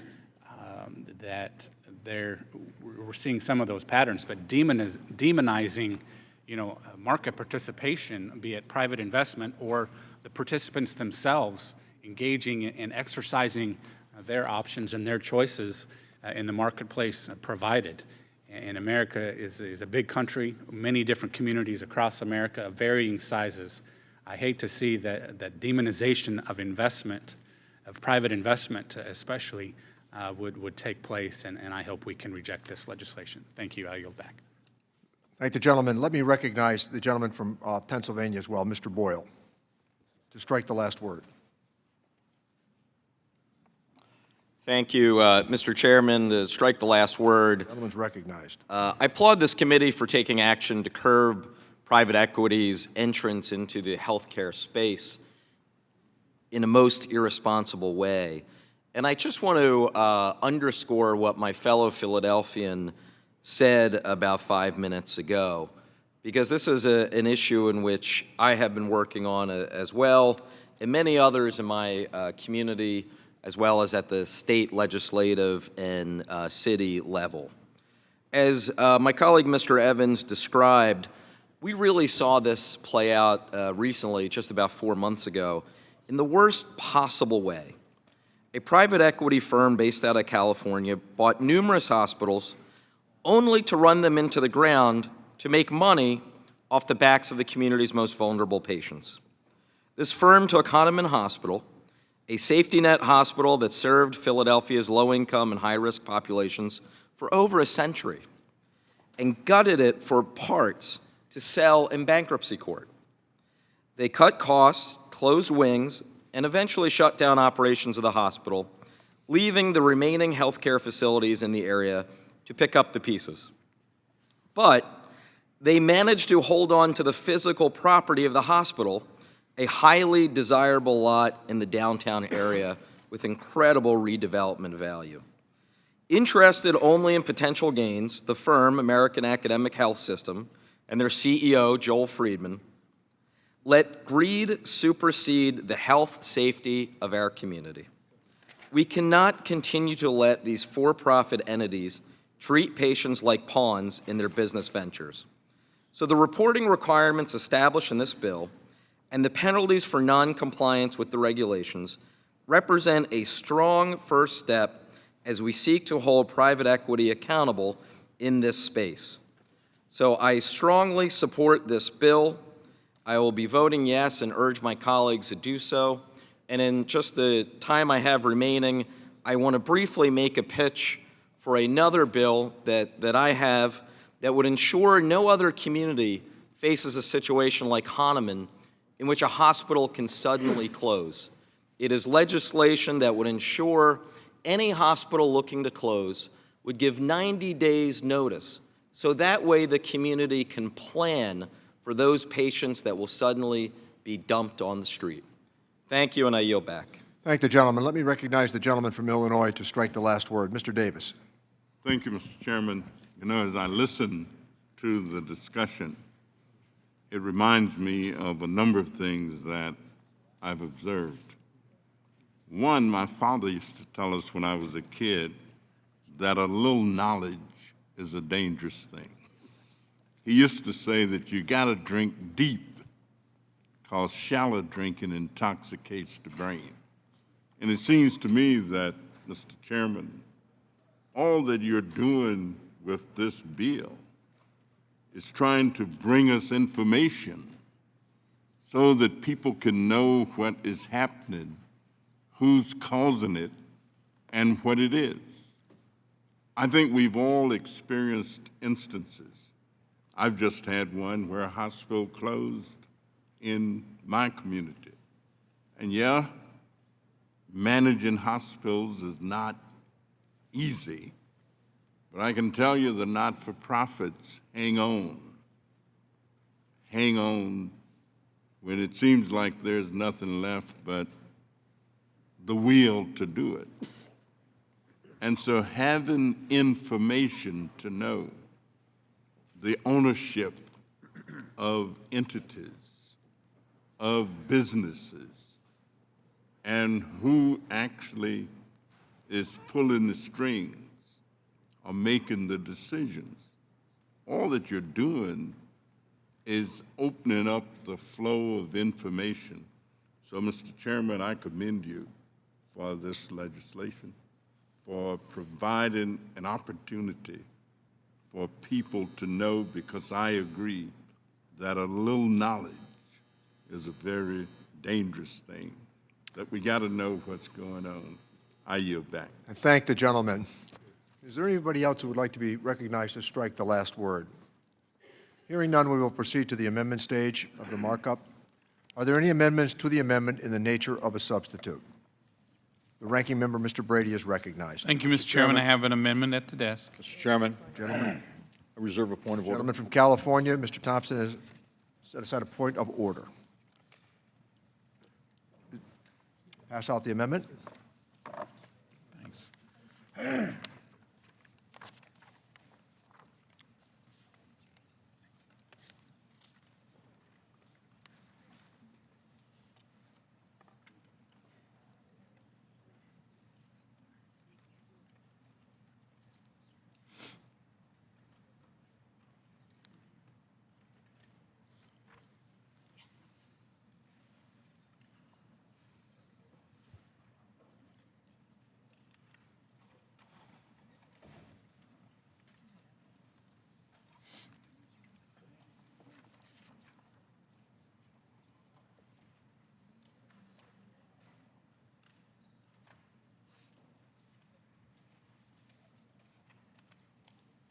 Does everybody have the amendment? Let me recognize the gentleman from Texas, the ranking member, to speak upon his amendment. Thank you, Chairman Neal. My friends on the other side of the aisle make some points about practices of some in private investment, but I think there's another more positive side to these investments. I know that private equity investments in Iowa have extended nursing practices into rural areas, and they've saved struggling community hospitals in inner city Detroit. And I think it's important to note that the major investors in private equity are state pension plans. In other words, it's our teachers and police and firefighters, and they're pretty good guys, men and women. And so those investments, many of them I believe are done for exactly the right reasons. But rather than target just 1 out of $10 that are being invested, I think is the wrong approach. We ought to get more information from any and all parties engaging in policies that could hurt patients and taxpayers. I just disagree with the approach in the underlying bill. I don't think weaponizing tax codes is an appropriate way to gather this data.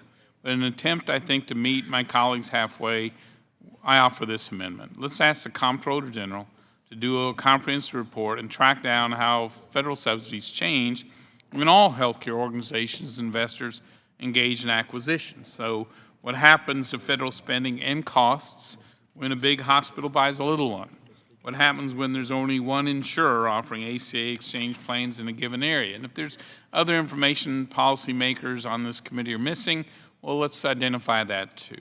I think my friends on the other side really agree we want to protect patients and taxpayers, and I hope they'll join us and support my amendment. I don't think it's right to use a tax code to target specific job creators and discouraging them from investing in health care. With that, Mr. Chairman, I urge support for this amendment. Thank the gentleman. Is there anyone else who wishes to be heard on the amendment? The gentleman from Texas, Mr. Doggett, is recognized.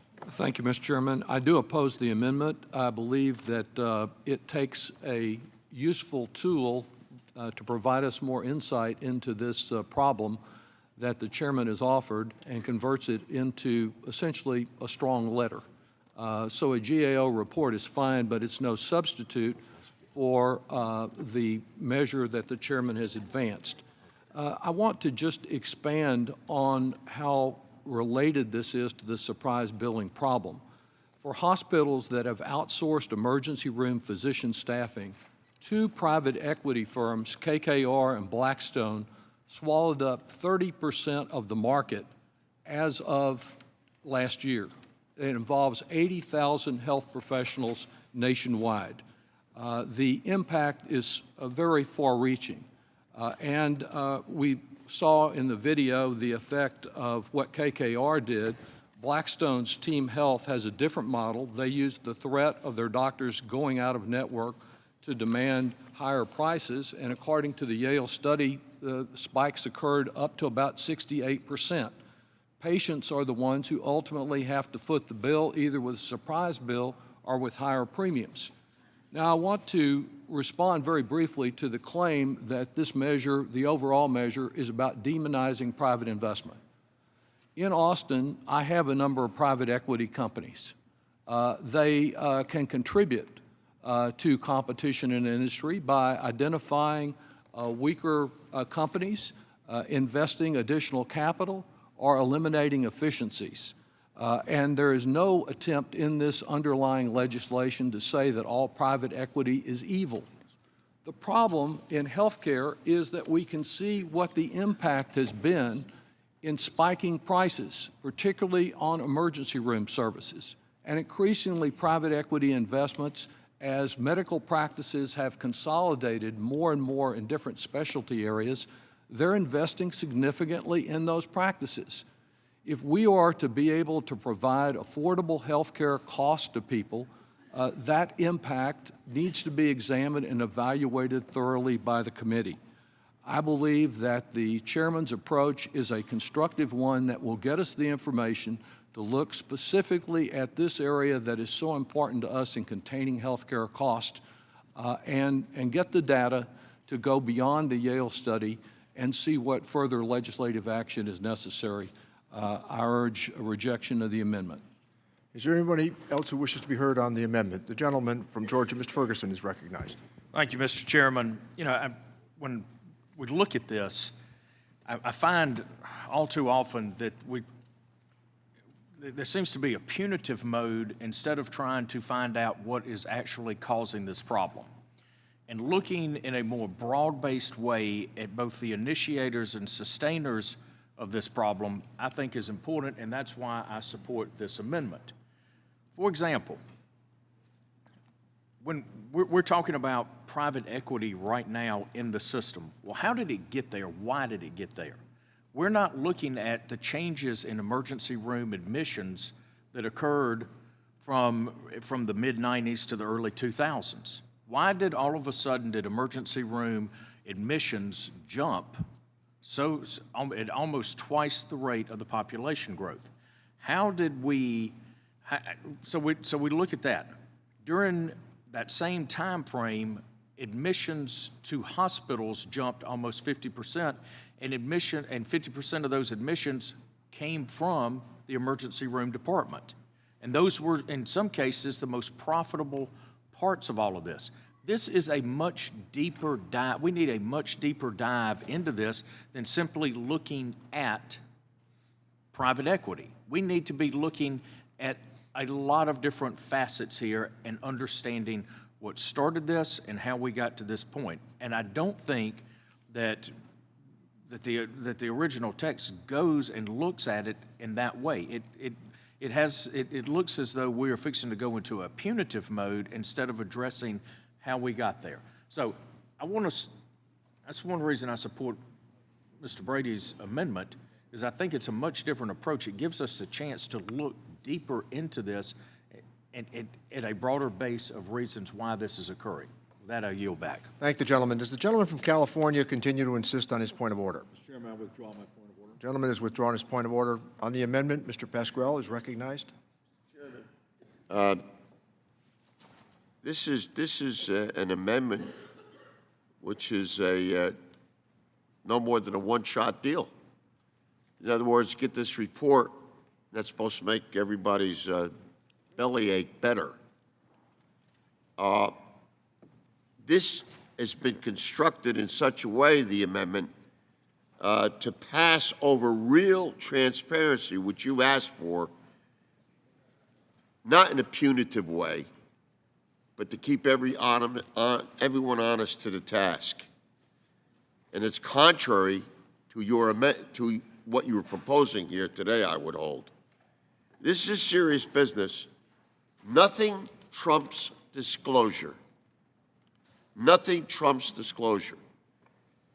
And besides that, God bless you, besides that, when you have a situation based upon carried interest in the first place, which is applicable to this particular industry, is it not? Makes it even more horrible. They pay different taxes than you and I pay. The rate of taxes is very different also.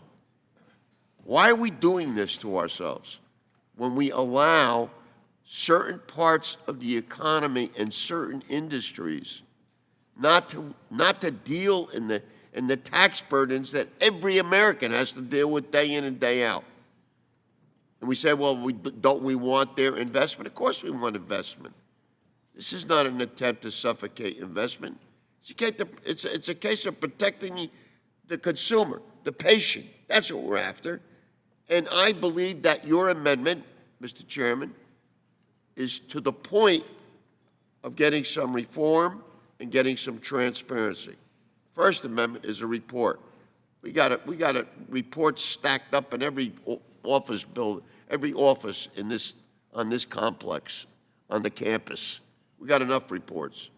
I like what you've said. I like your amendment, and I don't like this amendment. Thank you. Thank the gentleman. Is there anybody else who wishes to be heard on the amendment? Yeah. The gentleman from Pennsylvania, Mr. Kelly. You know, when we go through these exercises, it always seems that we have to find somebody wearing a black hat and go after them. And it usually does come down to some kind of a polarization about the wealthy taking advantage or a company taking advantage. And the idea was always to measure twice and cut once. The idea was to always take a deepest look as you can to make sure you're doing as little harm as possible. Listen, I would just tell you in my private life, there was always something that people would say, and it was supposed to be a joke, but it wasn't. And it was, I'm from the government, and I'm here to help you. And most of us would say, oh, my God, here they come again. Hide your wallet, hide your checkbook, hide anything you have, because they want to have a bigger piece of what you have, although they never spent 1 second in your business, never spent one penny in helping you build whatever it is you've built, because we've always got to find that bad guy. We've got to find those people who are trying to be profitable. And by the way, those are some people that we go back to and tax. So I'm very much in favor of the amendment. I said, what is the harm in taking a deeper, longer look to make sure that what we're doing is the right thing? And there's nothing more chilling for anybody in business to have some type or some arm of the government looking into what you're doing. If you want to make sure that the people you go to borrow money stay away from you, just tell them, you know what, they're taking a real good look at me right now, and they'll say, well, you know what, when they make you completely clean and clear, come back and see us, and we'll be glad to do business with you. I just think that sometimes we get so far, we get so wrapped around the axle of trying to find out who it is that's bad, we forget about what it is we're trying to do. So I am very much in favor of the amendment. I've always thought that you should get as much analyzation, do as much as you can to find out what the real problem is before you make a decision to go ahead and cut it. And the one thing in the medical industry, it was always, you know what, get a second opinion, just don't go forward. So I'm very much in favor of the amendment, and I yield back. Thank the gentleman. Is there anybody else who wishes to be heard on the amendment? Hearing none, the chair would recommend a no vote because I believe that the study delay would, in fact, delay action here. And we'll make a suggestion after we have the vote on this amendment, so I do recommend a no vote. All those in favor of the gentleman from Texas, Mr. Brady's amendment, signify by saying aye. Aye. All opposed, no. No. In the opinion of the chair, the noes have it. Thank the gentleman.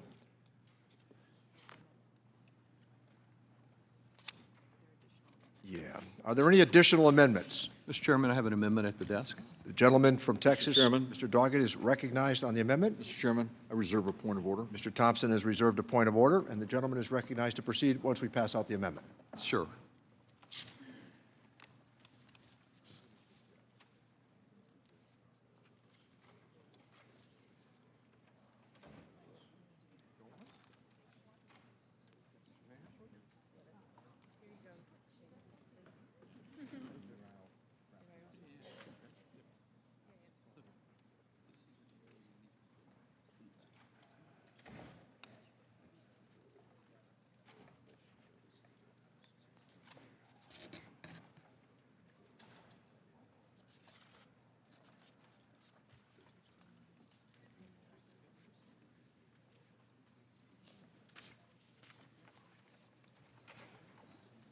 Has the amendment been passed out?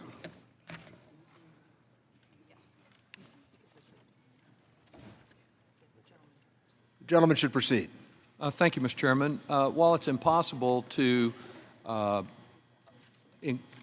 cover every possible way that this legislation could be circumvented, this amendment is designed to address one loophole that some private equity firms may already be exploiting.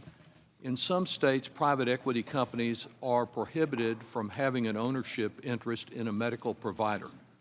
So instead, they purchase the provider's assets, including the building or clinic in which the services are offered, the medical equipment, and even receivables, money due for services performed by the provider.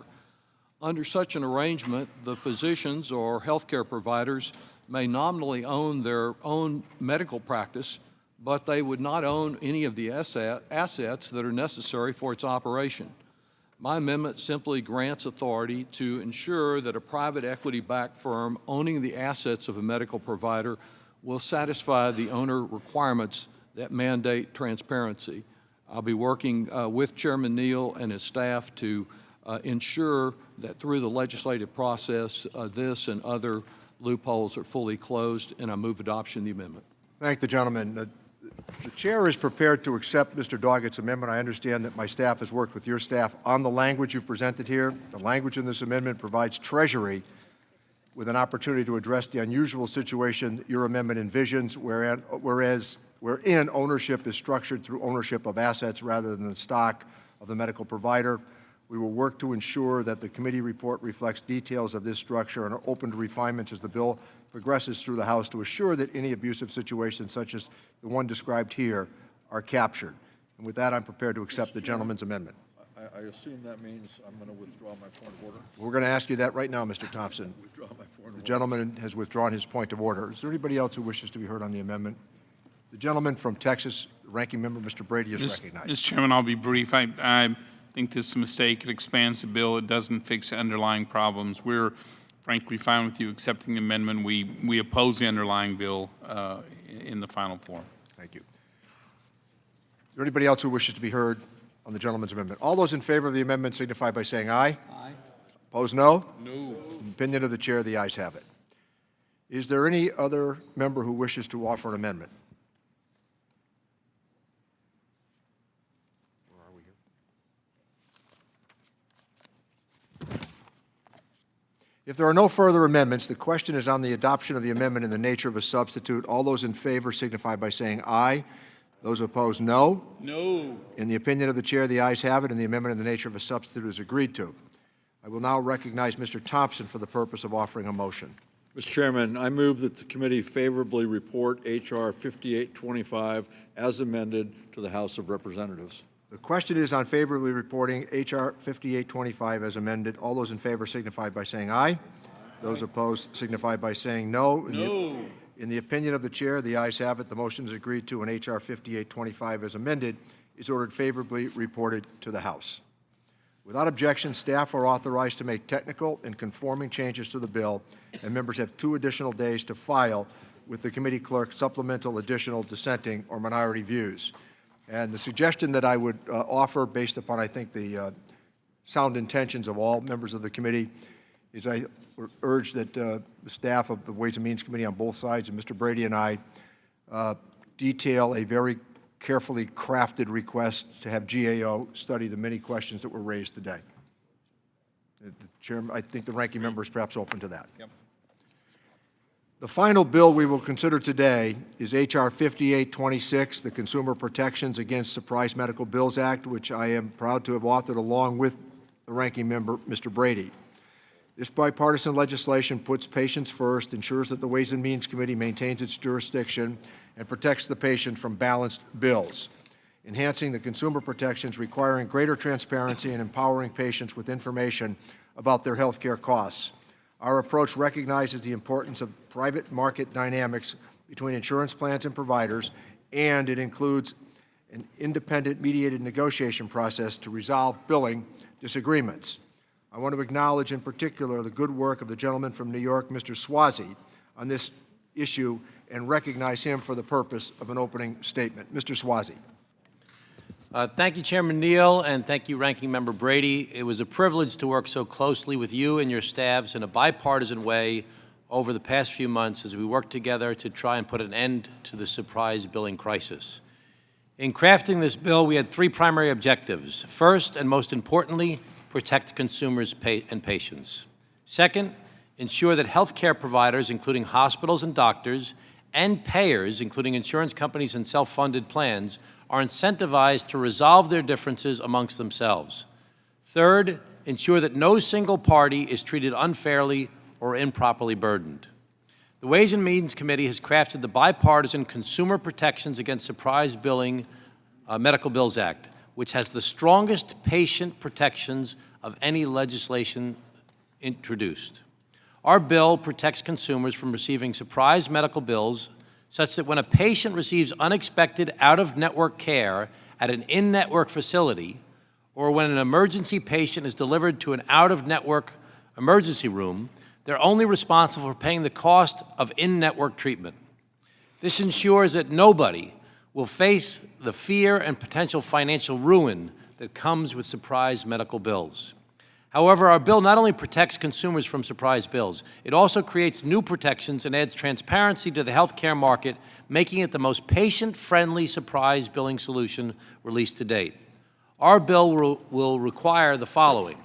1, consumers must receive a detailed explanation of their benefits, expected cost, and provide network status in advance of scheduled care. 2, insurance cards must include important information like a consumer's nearest in-network hospital and cost-sharing details. 3, health plans must maintain accurate and updated directories of participating providers. And 4, healthcare plans must maintain price comparison tools that will allow consumers to make more informed decisions when choosing providers.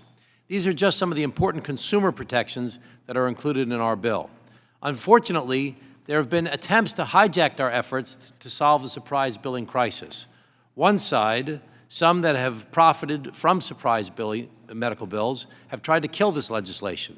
On the other side, insurance companies have tried to force Congress to pass a bill that would use government-set rates to gut hospitals in our cities and rural areas and create a perverse incentive to kick more providers out of network. The bipartisan bill we are marking up today does not provide an unfair advantage to either providers or payers. It's modeled off of New York's best-in-the-nation surprise billing law that protects patients and incentivizes providers and payers to resolve their disputes privately. However, it modifies the New York model to ensure that health costs for workers and families are contained. We have seen in New York that in the vast majority of cases, while there's a formal resolution process, there's little need to utilize it because the providers and payers are incentivized to work things out amongst themselves. In the rare cases where formal mediation is necessary, there is a baseball-style process in which the losing party must pay the cost for both sides. This loser-pays system removes the financial incentive to make unreasonable offers. This model has proven to be successful, and it will succeed nationwide. Mr. Chairman, I want to specifically thank two of our colleagues for their months of hard work on this important effort.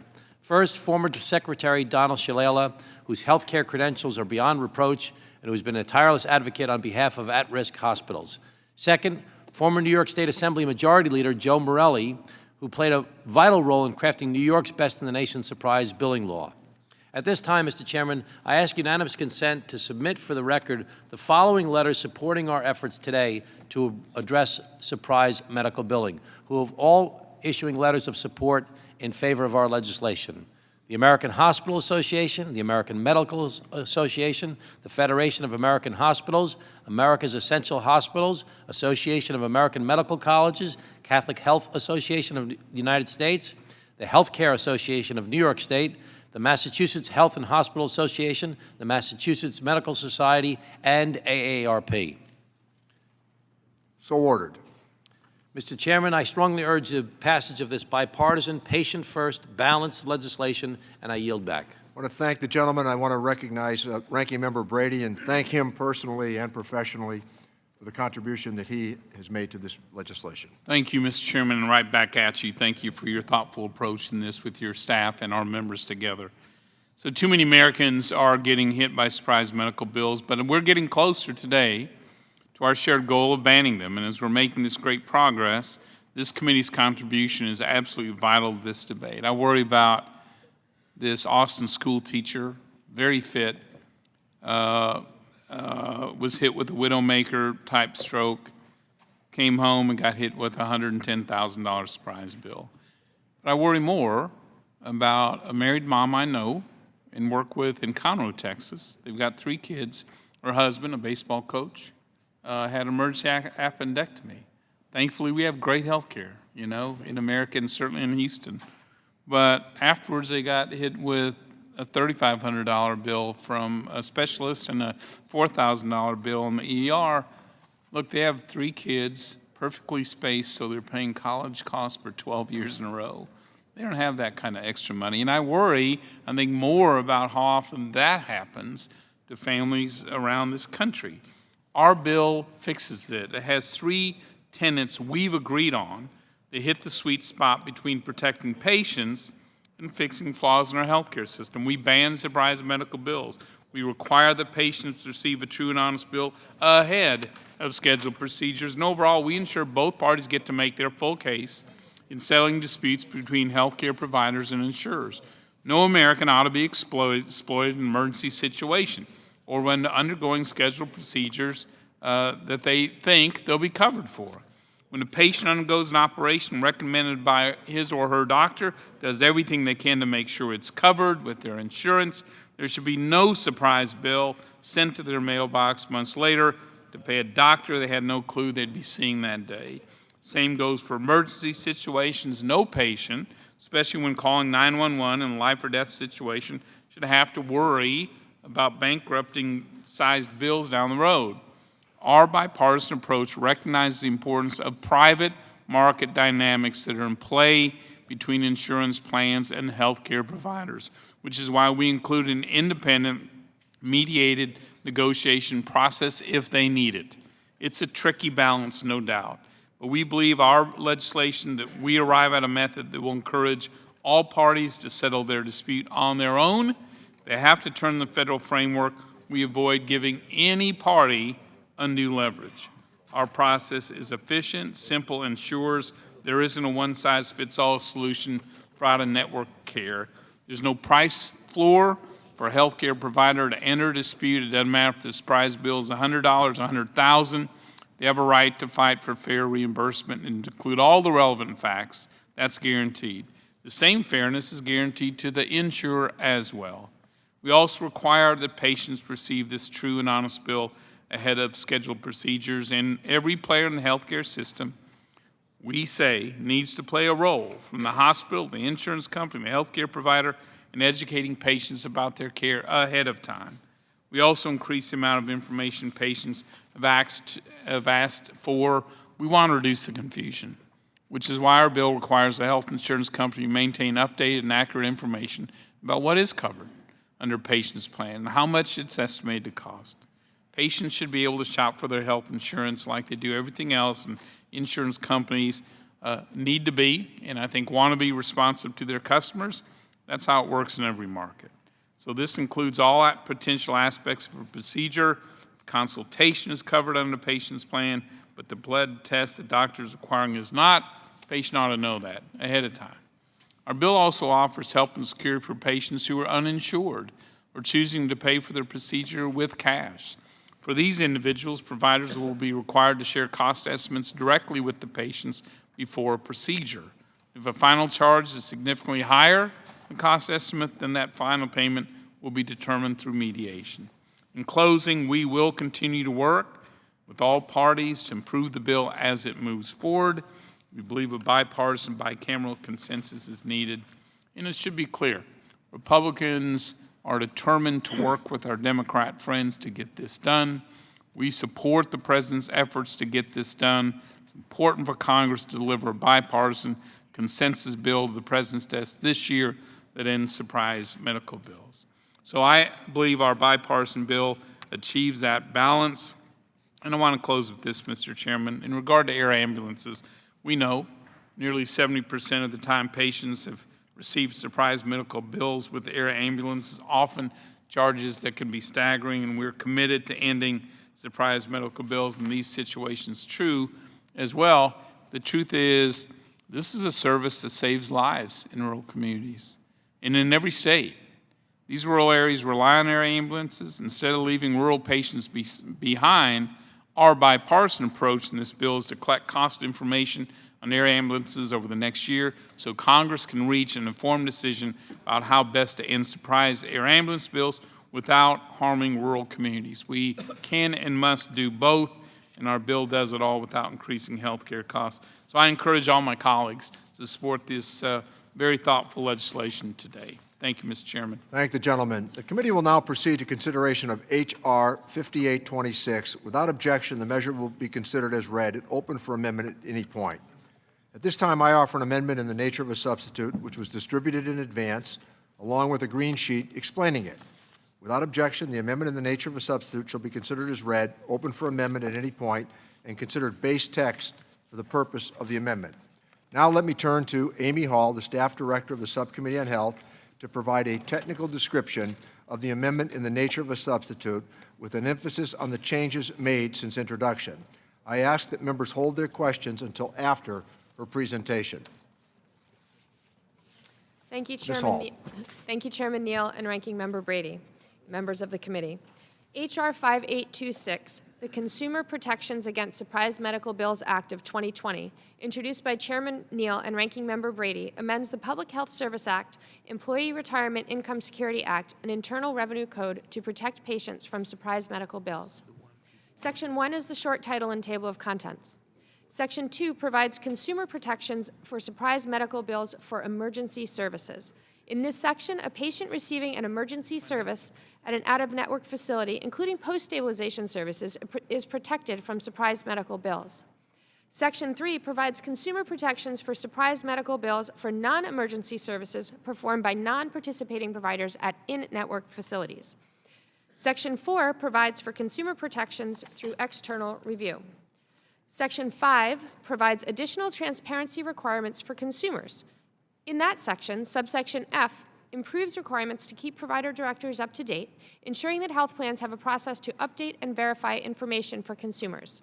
Subsection G requires health plans to publicly disclose information in plain language, including on the explanation of benefits received by patients about balance billing protections. Section 6 provides for fair and honest cost estimates to consumers. This includes an advanced explanation of benefits, including information on whether a provider or facility is participating in the plan, a good faith cost estimate of the patient's out-of-pocket costs, a description of how to get in-network treatment, and whether items are subject to medical management. Additionally, subsection I provides cost-sharing protections for patients that received incorrect network information. Section 7 provides for open negotiation and mediation in instances where providers and plans need assistance in resolving disputes. Section 8 prohibits balance billing practices for emergency services, for services of non-participating providers at participating facilities, and in the case of incorrect notice requirements. This section also provides penalties for failure to comply with the protections of this legislation and a process for uninsured individuals and those who have uncovered benefits or who are cash pay patients to get cost estimates and resolve disputes. Section 9 provides additional consumer protections, including continuity of care for patients undergoing a course of treatment. Section 10 requires cost reporting for air ambulance services. Section 11 is a GAO study on the effects of the legislation. And finally, Section 12 provides a transitional rule allowing for the medical expense deduction for surprise billing expenses below the adjusted gross income floor. The amendment in the nature of a substitute adds an S on page 79, line 23, and changes the 2-year time period to a 24-month time period on page 226, line 12. The CBO cost estimate of this legislation is that it would save $17.8 billion over the next 10 years. Thank you. That concludes my walkthrough. Thank you, Ms. Hall. Are there any questions about the amendment in the nature of a substitute? The gentleman from Texas, Mr. Doggett, is recognized. Thank you, Mr. Chairman. Thank you, Ms. Hall. I know there have been a number of late-breaking developments on this legislation. I believe the first time we received the 220-page bill was on Friday in the Education and Labor Committee only considered the bill and did its markup yesterday. Is that correct? Yes. As to the role of this committee, is it correct that our direct jurisdiction in considering any amendments that either I or any member would offer today is limited to church plans under the Internal Revenue Code? I would prefer that the committee parliamentarian answer that question because I believe that the Public Health Service Act, which also incorporates provisions into the Internal Revenue Code, is could potentially be available to us. But I'm not a parliamentarian, let me just say. Okay. About how many Americans are covered by church plans? I don't have that number, but I can get it for you. Let's put it this way. There are 360 million Americans roughly in the United States. There are probably 160 or so million Americans who are covered through employer-sponsored insurance. There are a number, obviously, as we know, of uninsured Americans in the couple tens of millions, and then we also have Americans that are covered through the state-regulated markets. So, subtracting out, I think the not a majority. numbers that I've seen are 1 million or fewer in church plans, about 105 million in ERISA plans that the Education and Labor Committee considered yesterday, and about 170 million in Public Health Service Act plans. Does that sound within the range? That sounds reasonable. So even if the slice of this committee's jurisdiction is somewhat narrow, I think it's good for us to contribute positive recommendations about how to resolve serious problems like the consumer protection provisions that you've included in this bill and which I hope will be acceptable to other committees. Is the term private equity currently found anywhere in this bill? No, it is not. After looking at the proposals and hearing the great debate about who has the better approach to this and how awful it would be if someone else's approach is accepted, I see less disagreement between the committees than would appear to be the case on the surface. To begin with, don't all of the bills involve or rely on an independent dispute process for resolving claims? Yes, they do. And is it correct that all of the bills require consideration in the dispute resolution process of what's called the median in-network contract rate? Yes, but I think the difference is how that rate is considered and how that rate enters into the resolution, whether Indeed. the provider is coming in having to overcome that as a presumption or not. Right. I'm not saying there's no difference, but I just want to explore the commonality first. And don't all of the bills also require that bill charges are not considered in the dispute resolution process? Yes, that's correct. And you pointed to one of the areas of difference, but really isn't the major difference that about disputed claims between insurers and providers on surprise bills that are in amounts less than $750 for a service? No, I think there are additional differences. For example, there's both the threshold issue, there's an issue of whether or not claims can be batched. There's also an issue of whether the process is so unworkable so as to be essentially unavailable, for example, by precluding people from going other than once every 90 days. And on the batching, that is for an efficient resolution of claims as proposed in this bill, so that if the very same procedure that might be done multiple times, even in a given day, is at stake, they can all be considered in one efficient determination. Yes, that's correct. The language in the bill uses the term for the purposes of efficiency. And perhaps in the course of the debate, we can consider some of those consumer protection provisions, but they are, in fact, unique to this bill, are they not? Yes, they are. We're very proud of them. And finally, on the medical expense deduction, though I think it's desirable to add it, especially with the expanded standard deduction in the Republican tax law, there will not be many working families that can take advantage of that. CBO, or excuse me, joint tax estimated that it would only have a cost of $90 million. So that is not expansive, but we did want to provide some relief for consumers in the interim period. Thank you very much. Thank the gentleman. Are there any other questions? Gentleman from North Carolina, Mr. Holding is recognized. Thank you, Mr. Chairman. I have a brief technical question. As you can imagine, with the release of the text, we get a lot of incoming from our constituents and constituent physicians. So in Section 7, when you're determining the determination through an open negotiation and triggering that, it talks about you get a response from the plan regarding a claim for payment. So if you could just walk through what constitutes a response from the plan regarding a claim for payment, which triggers that open negotiation process between the provider, or the facility, and the plan that's outlined in Section 7. Yes, Mr. Holding. We've heard that question from a number of different stakeholders. The reason that the language uses the term response as opposed to, for example, payment, right. Is because we wanted to ensure that in the event that a plan said, I'm not paying you anything, that would appear, if you use the word payment, to preclude a person from moving forward because you wouldn't have received a payment. You would have just received a response saying, I'm not paying you. So in order to in order to protect against gaming, whereby someone would be precluded because of wordsmithing from accessing dispute resolution to resolve their differences, we went with the word response. And so that response could be the payment, or that response could be just a response back saying, no, thank you, I'm not paying you.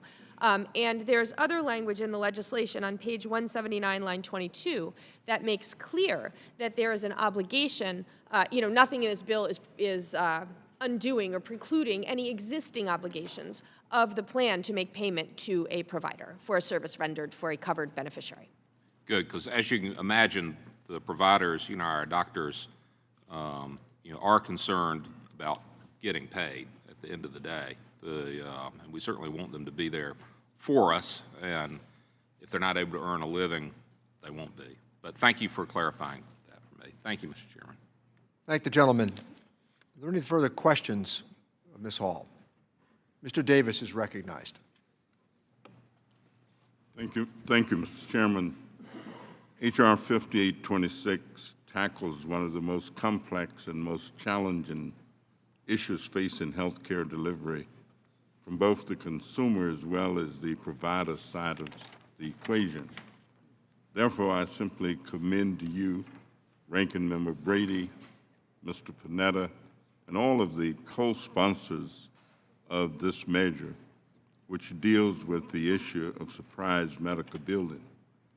I also know that there's a group of physicians from the Chicago Medical Society, some of whom are in the room, who've been actively engaged, involved, and worked a great deal on the process. And so I thank them for the work they've done and for the interest that they have shown. Ms. Hall, there's a provision for a mediation process within H.R. 5826 in which external information can be provided by the physician to be evaluated by the mediator. Currently, the way the median in-network rate calculation is not delineated. Therefore, the payer can choose to apply Medicaid HMO plans or various low reimbursement plans to calculate median in-network rate, which can be a potential source of abuse. How can we ensure that the mediator will take the information provided by the physician will be weighed equally against the methodology of calculating the median in-network rate? Thank you for your question, Mr. Davis. I'm happy to clarify that for you. First of all, the legislation does not apply to Medicaid. And in the guidelines for developing this median in-network rate, which, as you correctly point out, is only a consideration and is not binding, for the independent dispute entity. In considering that rate, it ensures that the rate is for a like service provided by a provider or facility of like specialty within the same line of business as the plan in question. So for starters, because Medicaid is not covered here, Medicaid would not get pulled into this equation. And it is really an apples-to-apples comparison in an effort to reflect the unique unique experience and training, and also geographic differences that are found within and among providers and across the country.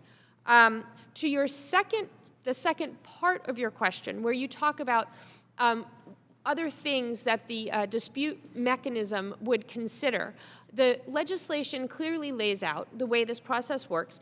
Each party makes an offer. As a part of that offer, each party then submits any additional information that the party believes to be relevant to that offer. So, for example, a physician might submit other payments, whether in-network or out-of-network, other commercially reasonable rates, for example. They could submit that information as a matter of course for the decision, for the consideration of the decision. I hope that's helpful. Thank you very much. And let me just ask if during construction of the bill, did the committee evaluate how the arbitration process might affect future reimbursement for in-network providers?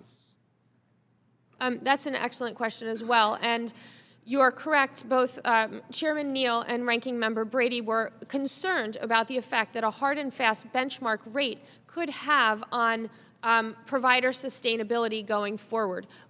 I think the concern was to make sure that what is really considered is what is reasonable in a given area and allowing the parties to bring that kind of information forward. Of course, we all know that one way to stop consumers from getting surprise bills is first, health plans could ensure that they have robust networks so that there aren't out-of-network doctors or minimize the need for out-of-network doctors in an area. And then second, they could do that by ensuring they are paying reasonable rates to the providers that are seeking to contract with them. This legislation does not address network adequacy, although I think both Mr. Neal and Mr. Brady referenced that earlier.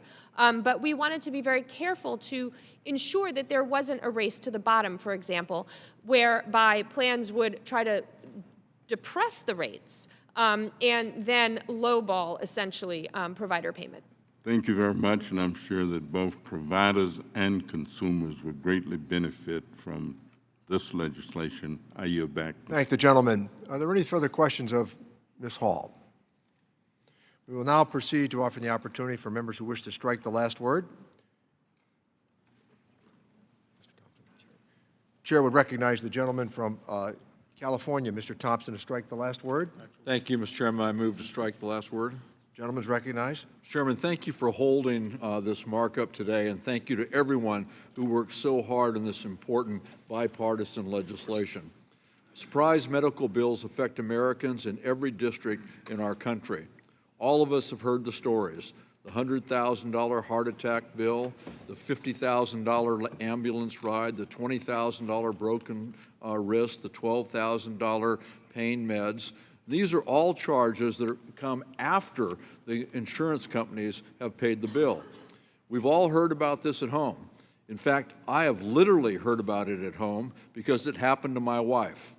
And incredibly, not only did it happen to my wife where she received a surprise bill, but she received it from the very same hospital where she works as a nurse practitioner. That should tell you two things. One, this problem is pervasive. And two, it can happen to anyone, even healthcare providers themselves. This shouldn't happen. Too many Americans are struggling to get ahead, and these surprise bills are devastating. It's critical that Congress act now to stop this problem from continuing, and this legislation will do just that. This bill protects patients from surprise medical bills. This legislation provides patients for the first time with clear, important information about their health care. For instance, knowing in advance if a doctor is part of your network. This legislation ensures that doctors and other providers have the opportunity to negotiate fair payments. And this legislation protects against network narrowing, which would worsen the very problem we're trying to solve.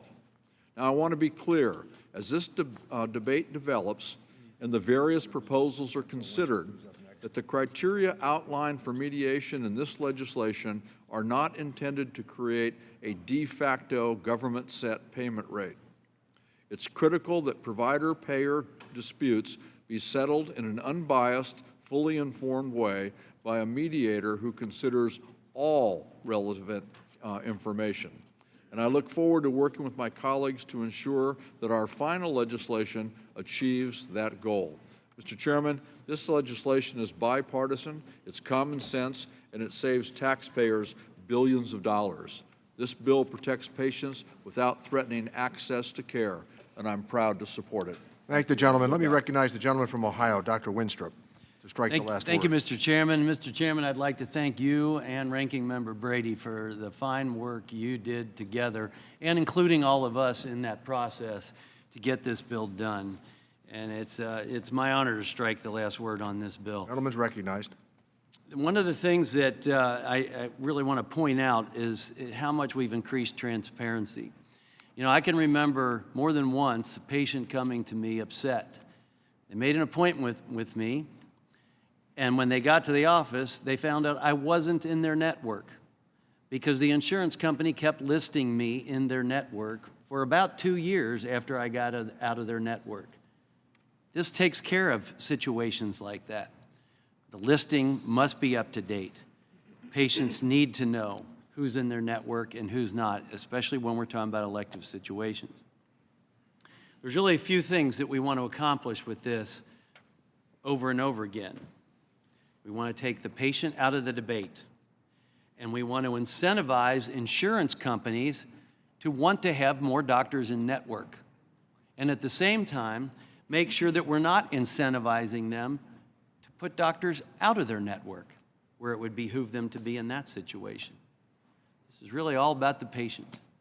The other situation we don't want to see happen is doctors quitting taking call. I've seen it happen before in situations where they just can't continue to take call at a reimbursement rate that is no longer feasible, and they would leave hospitals.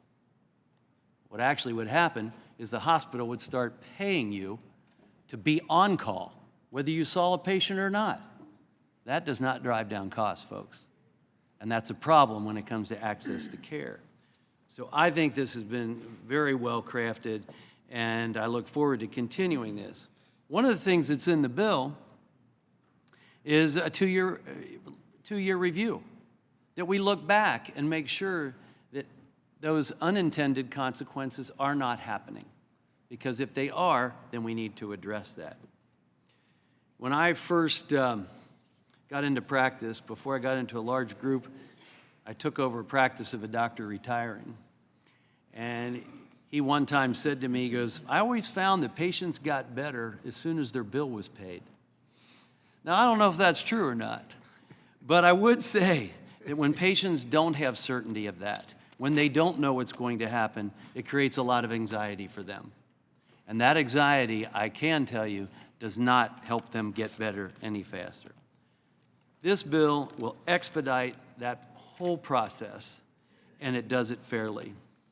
I have statements for the record that I'd like to include, letters of support for this committee's framework to stop surprise billing. And they're from groups including the GOP Doctors Caucus, the College of American Pathologists, the American Medical Association, the American College of Emergency Physicians, American Association of Oral and Maxillofacial Surgeons. And at this time, I ask unanimous consent that these documents be submitted for the record. So ordered. With that, Mr. Chairman, I yield back. Thank you. Thank the gentleman. Let me recognize the gentleman from Texas, Mr. Doggett, to strike the last word. Thank you, Mr. Chairman. 5 years ago, I introduced the very first surprise billing legislation here in Congress. For some time, it was the only proposal dealing with surprise billing, and it was not easy to get action on the issue. When Mr. Neal became chairman of our committee, I was fortunate to be able to secure a hearing that occurred last May in our Health Subcommittee. We heard from both providers and insurers, and from a colleague who actually had suffered a significant surprise medical billing. While the euphemistic term balance billing is regularly used, the only balance involved is balancing disputes between providers and insurers on the backs of unsuspecting patients, sometimes getting not only a surprise but truly a shock when they get a huge bill that they were not expecting. The patient can take all the right steps in attempting to see that the care is in network and covered and still get a big bill. While I'm in significant daily disagreement with President Trump, we both highlighted the experience that's been referred to by colleagues this morning of Drew Calver, a teacher and swim coach at my alma mater, Austin High School, whose 2017 heart attack took him to the nearest hospital that happened to be out of network, resulting in a bill of $109,000. Drew's difficult experience was profiled in Austin by Ashley Lopez on KUT for National Public Radio. His bill was eventually reduced as a result of that to just a few $100s, but he continued to express concern that too many people are suffering in silence and struggling with these bills. Reporters like Jay Root and Shannon Najambadi at the Texas Tribune and NPR's partnership with Kaiser Health News have focused attention on the severity and extent of this problem. Now Congress, I think, is acting to ensure that these type of stories are ended once and for all, but not forgotten. Narrow and uncertain networks by insurers and unreasonable charges from some providers have both contributed to this unacceptable situation. Some studies show that as many as 1 in 4 Americans have received a surprise bill. Because every alternative proposal now being considered in Congress would require rulemaking by 3 different federal agencies, even if we agree on a bill this week and finally approve it this year, patients will still have to wait another 2 years before they receive the needed protection against surprise bills. Despite a belated but growing consensus from both providers and insurers that surprise billing is wrong, consumers have been caught in the crossfire right here in Congress between the same providers and insurers. That's not very different from what they've been experiencing out in the emergency room with surprise billings in the first place. The biggest obstacle to this Congress providing consumers relief has been the fierce opposition by private equity firms that have been heavily investing in these physician groups and who expended over $50 million in the last year with phony, misleading ads with what I believe is the true objective of stopping any legislation from being adopted. Clearly, what we need is a balanced approach, and in a time of substantial health care cost inflation, a balanced approach requires a process that doesn't leave physicians at the mercy of giant insurance companies, but also doesn't leave insurance companies facing runaway prices promoted by these private equity giants. In protecting patients, we need to consider what happens if inflated rates are permitted to continue to just grow exponentially as they have for some emergency room services and result in patients ultimately having to pay the price for correcting the surprise billing problem with big increases in their premiums, deductibles, and cost sharing. Today's bill contains some important consumer protection provisions that need to be included in the final legislation. I have some amendments to strengthen these and to address some surprise situations that the bill does not yet cover. It is important to get the Neal Brady bill out of this committee today so that agreement can eventually be reached with the other committees. Committee jurisdiction is jealously guarded here in Congress, but one thing that is much more important in this debate is genuine protection for patients. And I yield back. Thank the gentleman. Thank the gentleman. Let me recognize the gentleman from Texas, Mr. Arrington, to strike the last word. Mr. Chairman, I move to strike the last word. Gentleman's recognized.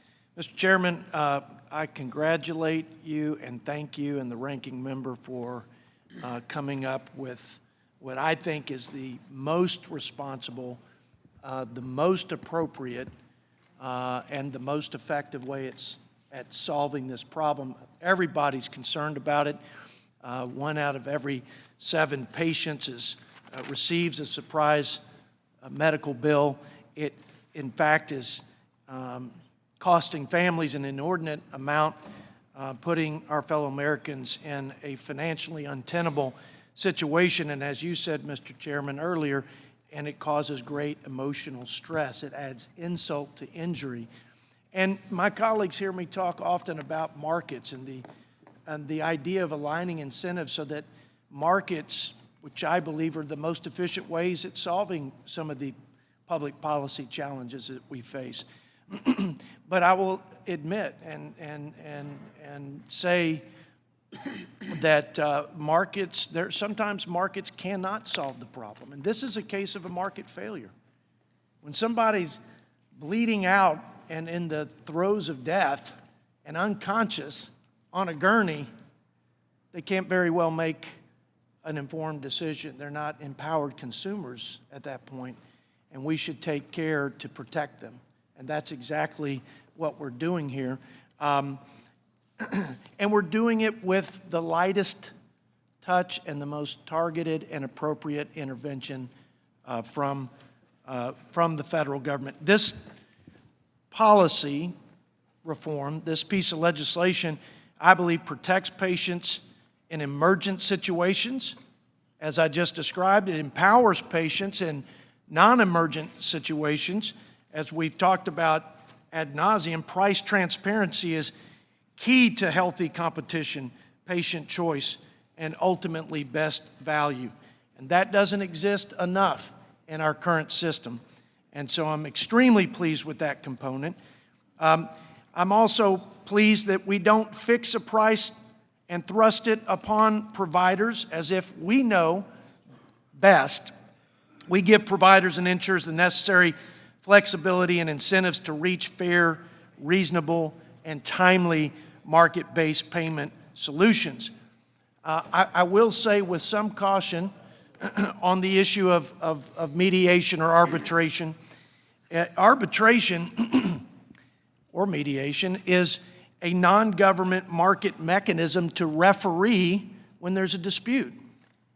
And it's a cost-effective way to do it. And we incentivize that it's also timely. And I think that's important. But arbiters need some bases for making their decision. And I think we've got some good stuff in there.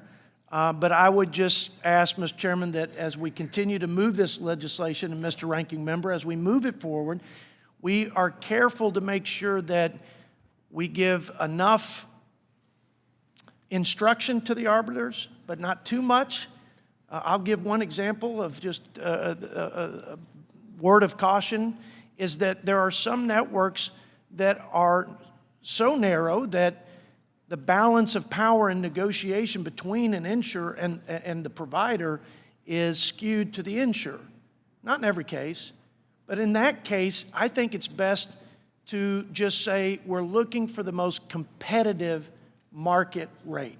I think competitive is a key word because some markets are, some markets aren't.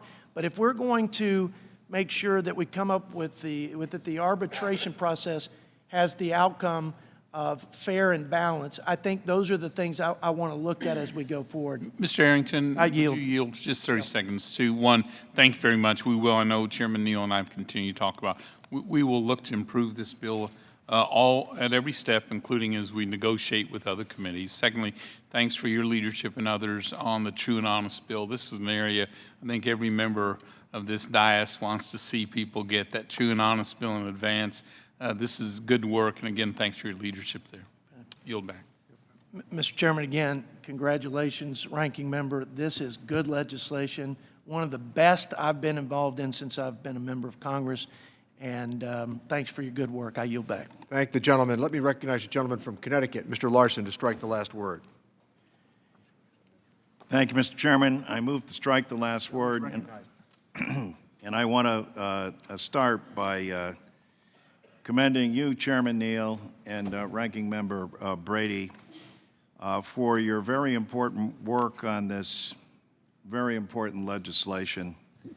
I especially want to underscore the integrity that you both have brought to this process. I think that integrity we saw unfold today in story after story after story. Members brought forward today talking about the constituents that we're all sworn to serve. And as Ranking Member Brady just indicated, it says the Irish would say, a long way to Tipperary, and there's a long way to go, but it's the integrity of this committee and the willingness to put forward these stories that is vitally important to us coming together as a Congress with the best piece of legislation. And what I admire about you both is that in all circumstances, you have placed patients first. For years, patients around the country have been sent surprise medical bills for emergency room visits, often for thousands of dollars when they receive care outside of their insurance network. When you have to go to the emergency room, you are not thinking about whether the hospital or the doctor is in your network. You're thinking about the crisis at hand. You may not even have a choice of hospitals depending upon where the ambulance takes you. This bill says that patients will only have to pay the in-network price for emergency visits. I'm proud that in my state of Connecticut, we've passed laws protecting patients from surprise bills for emergency room visits. But I've heard from hundreds of constituents about surprise bills, including from a family whose sister-in-law received a surprise medical bill after her husband passed away from brain cancer, and it turned out that his treatment was not covered and considered experimental. This is unfair. This is flat out wrong. This bipartisan legislation will end this harmful practice and put patients first. Our bill will require insurers will have to provide good faith estimate of how much the patient will have to pay and whether the treatment is covered for services scheduled 3 days in advance or at the request of the patient. And both the Congressional Budget Office and the Joint Committee on Taxation have stated in their cost estimates of the bill that this bill will not increase insurance premiums, as some have argued. In fact, CBO and the Joint Committee on Tax say that it will reduce premiums as well as in-network and out-of-network payment rates. This bill is the best legislation for patients. Thank you, Chairman Neal, and thank you, Chairman Ranking Member Brady. I am also proud to have introduced a consumer bill, the Know Your Patients Providers Act, with Dr. Wenstrup.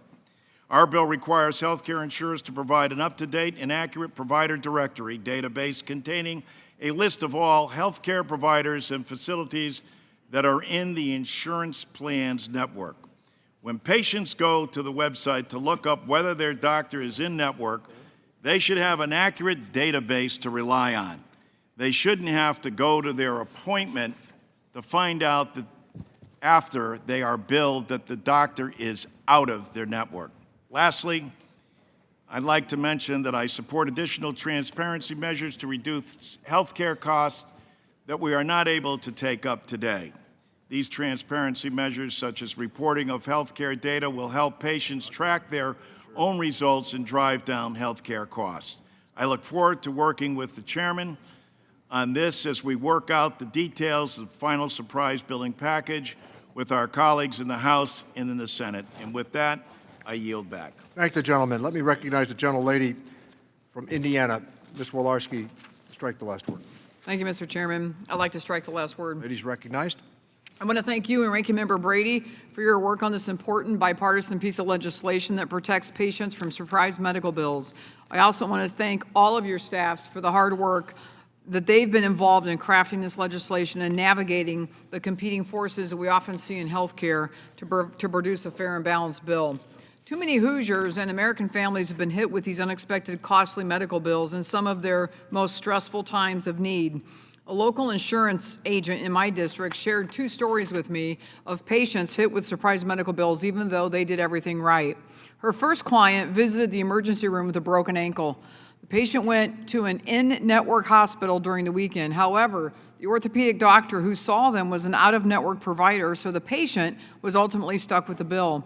This patient did everything right. They had coverage, they went to an in-network facility. It was a true emergency, and yet they had no way of knowing they'd be assigned an out-of-network doctor, so they were blindsided with a bill they weren't expecting. In another case, the client went to a dermatologist where the doctor removed a growth and sent the specimen to a lab that was out of the individual's network. The patient was never consulted or given a choice on where that specimen would be sent, so they too ended up with a surprise medical bill. It's because of situations like this that we need to pass H.R. 5826, the Consumer Protections Against Surprise Medical Bills Act. Our legislation will ensure that patients are protected from unexpected out-of-network medical bills and guarantee patients receive a real cost estimate for non-emergency care. This advanced explanation of benefits will empower patients with information about their health care cost. Such information will include who will deliver their treatment, the cost of services, and the provider network status. Finally, the bill creates a more balanced negotiation process to encourage providers and insurers to resolve their billing differences before triggering the dispute resolution process to make a final determination on payment. Our approach protects families from those unexpected medical costs by establishing a process that keeps patients out of billing disputes between providers and insurers. It's outrageous and unacceptable when hardworking Americans do everything right in both emergency and non-emergency situations and still find a financially devastating medical bill in their mailbox. I urge all my colleagues to support H.R. 5826 because it is time to end the absurd practice of surprise medical billing. With that, Mr. Chairman, I yield back. Thank the gentlelady. Let me recognize the gentleman from Oregon, Mr. Blumenauer, to strike the last word. Thank you, Mr. Chairman. I take modest exception to my friend from Texas who suggests that the outrage that we've received in this committee in terms of what has happened with surprise billing is not a market failure. It's a symbol of what happens when markets are not tempered by reasonable government oversight. This is a failure of what's happened with government. 25 states have, as a result, moved forward on their own with surprise billing laws. I'm proud that my state of Oregon is one of 9 that has developed what is regarded as a comprehensive response. It passed a law 2 years ago, which went into effect March 1st, 2018, requiring that patients who receive care at in-network facilities will only receive bills at in-network rates, while insurance companies and healthcare providers will work out the remainder of the reimbursement without having patients in the crossfire. I'm really pleased with what we are seeing here today. This is an example of the challenge of dealing with our hopelessly complex American healthcare system. It's tough to develop the proper federal response, and there's been lots of give and take. But I appreciate here the evidence that we're making real progress. I appreciate that this is, in fact, a work in progress. Mr. Chairman, your hard work, that of your ranking member, the focus of people like Mr. Doggett, who's been doggetted in this issue, and other members of the committee who have been given voice to the frustration and the bad treatment of their constituents, and who've been weighing in, helping move this forward. I am confident, as a result of what has gone up to this point and what we're doing today, that our committee will play a key role in developing the ultimate solution. It still has a long way to go after our action today, but I think this is an important step forward, and it guarantees that our committee will have a voice in the ultimate resolution. I appreciate it. I support the bill, and I yield back the balance of my time. I thank the gentleman. Let me recognize the gentleman from Pennsylvania, Mr. Kelly, to strike the last word. I thank the chairman and the ranking member. Thank you so much for doing this. And earlier we talked about people in hospice, and people talked about their mom, their dad, their grandma, their grandpa, and whatever. So I went through it with my mother, my sister, and my father, and I got to tell you, those are the times when you are truly driven to your knees because there is no answer, and the only thing that people talk about passing, I don't refer to it as passing anymore. I talk about the transition from life here on earth to their eternal reward in heaven, and it makes it a little bit easier to digest it. But because a loss is a loss no matter how you carry it. It doesn't matter how you're registered or how you vote. It's where your heart lies, and we all have those same feelings. So I did bring something with me today because it's about surprise billing, and I asked if we could just put it up on the screen for a minute. And this is going to be hard for some of you to see. It's not hard for me to see, and I'll tell you, I have not just an acquaintance, but this is a family member who had a seizure not at home, but out of state. And when I got home one week at the end of our session here, my wife, I walked in, I said, "Hey, honey, how you doing?" And she goes, "Oh my God, what are we going to do?" And I thought, what happened? Did something happen to one of the kids? Did something happen to one of the 10 grandchildren? I mean, why are you saying that? And she said, "Wait till you see this." And what she showed me was a bill. It's called an explanation of benefits. So this incident that was charged for one of my family members, the amount charged, $273,611.33. And this is to cover a period from November the 3rd until November the 9th. And I couldn't figure out where this took place, what elaborate health center, what type of a cruise around the world, how in the world did we ever get to $273,611 when there's no surgery involved? The network discount was a $26,414.47. And luckily, we're insured because the plan kicked in for $85,523.47, and then there's something called a spending account. I have absolutely no idea what that means. But the net, and this is one that's highlighted on the bill, is your share, $158,548.99. And my wife looked at me and says, "What are we going to do?" And I said, and she goes, "And what is this?" I said, "Well, you know, we're talking about this in committee all the time. This is called a surprise billing. But more than anything else, it's a kick in the stomach. When you look at that and you think, oh my God, how are we going to handle this?" And then you start to look through it. Now, there's an explanation of all the charges. It's only 59 pages. And you'd really need, no offense to anybody living in the eastern half of Pennsylvania, but you need a Philadelphia lawyer to figure out what the hell's in here. The one thing I do know is that if we don't fix it, if we don't address it, if we don't take the time, who is? Who's going to look at it? Who's going to, and this is, listen, I'm not taking a swipe at anybody in that business, the medical business or anything else. I'm just saying, when you get that kind of a bill, and this isn't one that you heard about, this is one that happened to you, and then you sit down and you figure out how in the world did we get to this point that we're faced with these type of situations. And that's why I think today is a time when, as much as the last couple of weeks it's been hard for people, when I go back home, they say, "What the heck are you guys doing down there? You need to get things done." And this is one of those days where we're here for the right reasons, and we're here for the right people, and we're going to come up with the right answer because it's the right thing to do. So, Chairman, I want to thank you, and I want to thank the other members of the committee. And Donnie Byer and I are on another piece. Ms. Delbaney and I are on another piece. And this is one of those situations when you talk about, and you know what, we ought to stop calling ourselves Congress and start calling ourselves Team America. This is truly who we are. I don't care if we're R's or D's, as long as we end up being we's.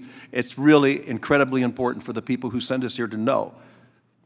I voted for them. I voted for her. I sent them to Washington to do the right thing for the right reasons so that good things would happen. This is one of those days. Thank you so much, Chairman, Ranking Member Brady.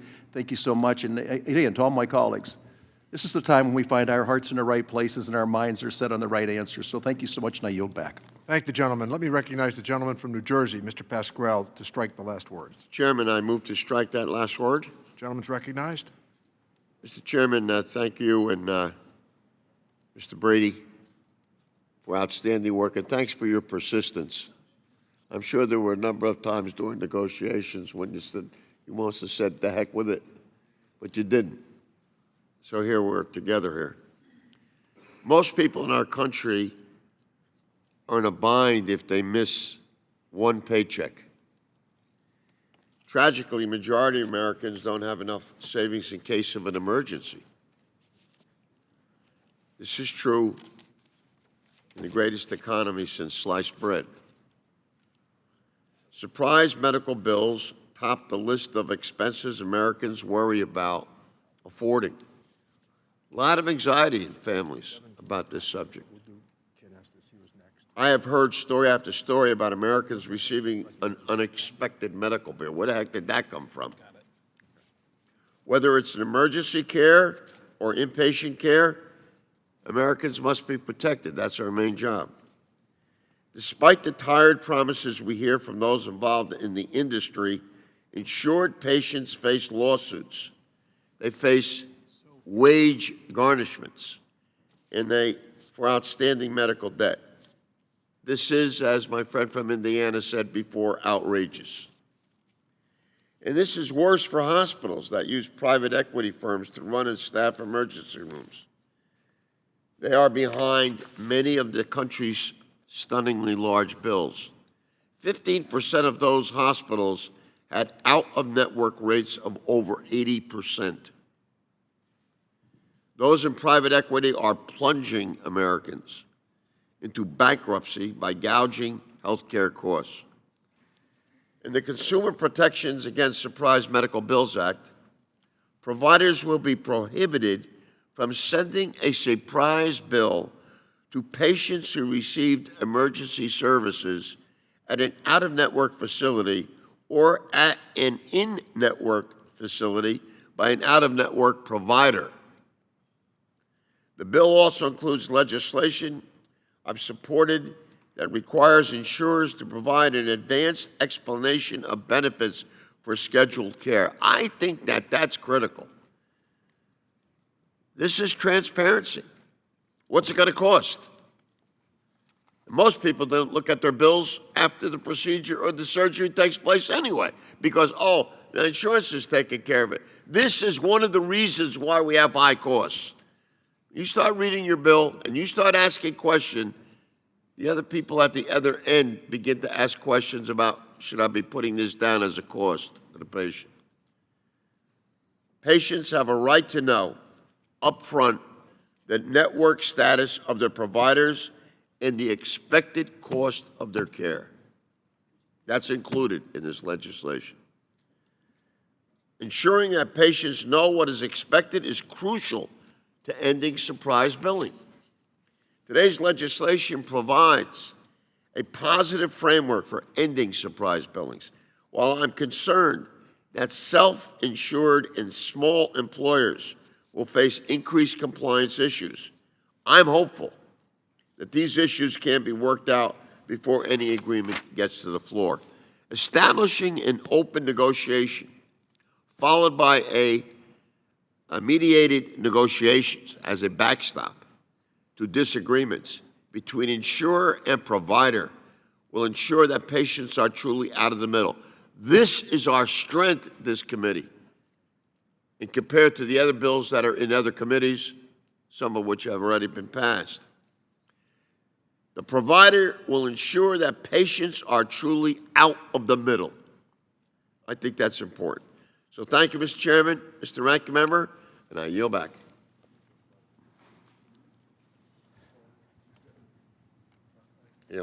With that, let me recognize the gentleman from Kansas, Mr. Estes. Thank you, Mr. Chairman. I move to strike the last word. The gentleman's recognized. Now, I'm proud to be a member of this committee and of our committee's actions today to address this issue of surprise medical billing in a common sense, bipartisan manner. And I commend the chairman and the ranking member for pulling together this solution to what can be a devastating problem to our citizens throughout the country. Not only does legislation remove the patient from billing disputes, but it also includes new consumer and patient protections that will make health care not only more accessible, but also more transparent. Legislation creates a system where patients will no longer receive an unexpected, extremely expensive bill, and it goes even farther to include protections for patients receiving care for complex conditions. If a patient with a complex condition is informed that their provider will be out of network, they will be protected from these high out-of-network rates for 90 days while they transition to another provider. Patients will also have access to more transparency in the form of the advanced explanation of benefits, if you will. This will ensure patients will get a cost estimate, an explanation of the services they will receive, and the names of the providers in their network. Advance notice will help provide peace of mind to patients and empower them with the knowledge that will allow them to take control of their health care. I'm proud of our committee's work to address this serious issue, and I look forward to this legislation being sent to the House floor for a vote. With that, I yield back the balance of my time.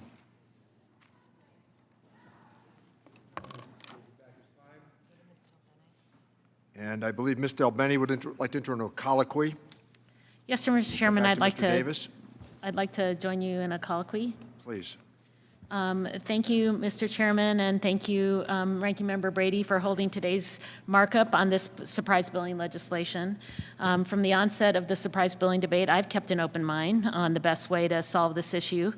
And I think that any measure to fix surprise billing should not cost federal dollars to implement, should not raise premiums, and should not significantly alter the insurance provider relationship in favor of one party or the other. And most importantly, any measure to fix surprise billing should protect the patient that's caught in the middle. I believe this Ways and Means bill has achieved those objectives, and I'll be supporting this bill.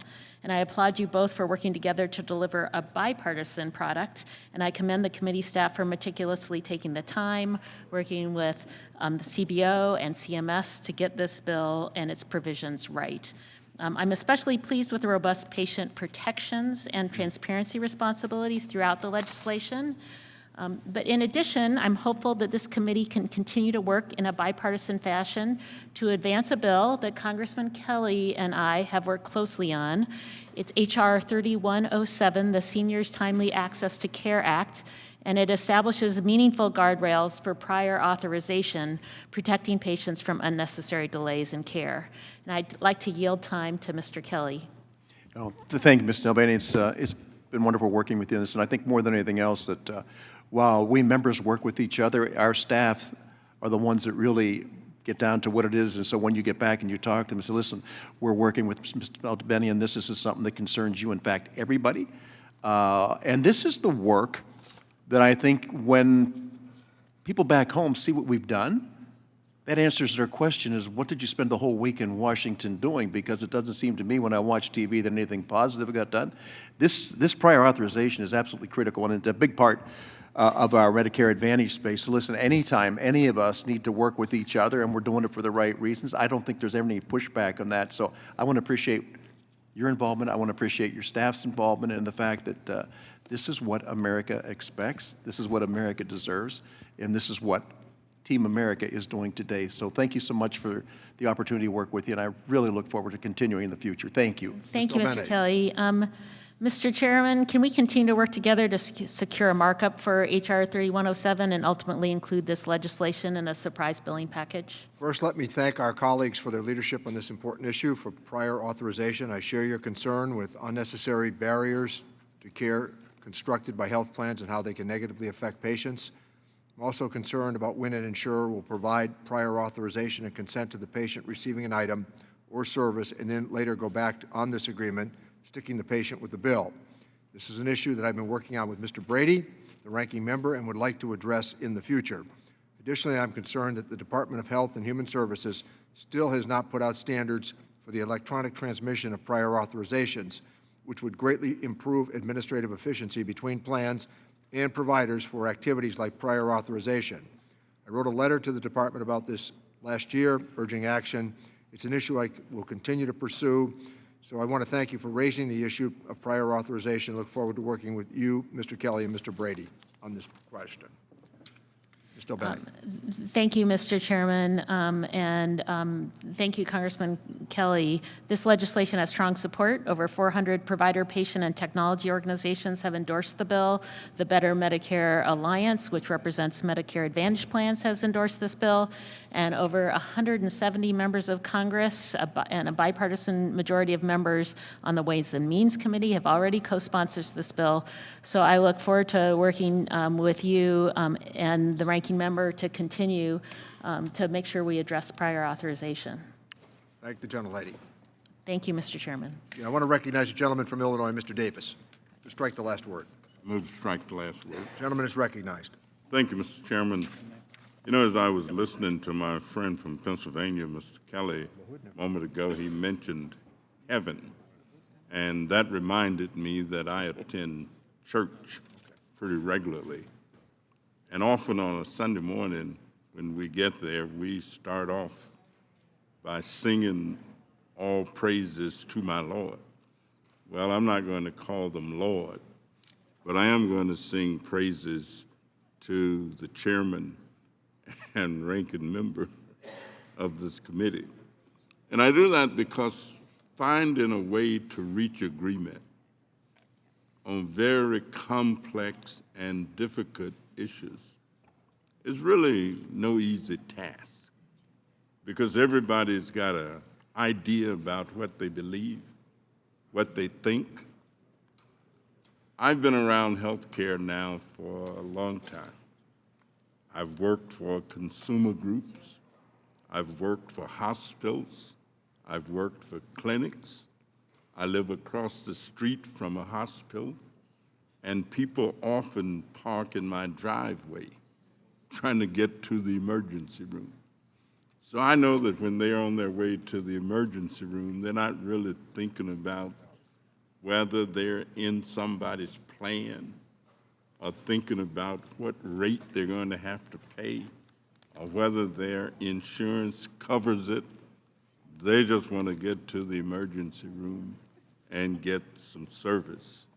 And so the fact that we are solving a problem, that we're reaching agreement, and I must confess that some of the comments that I've heard were quite thrilling to hear.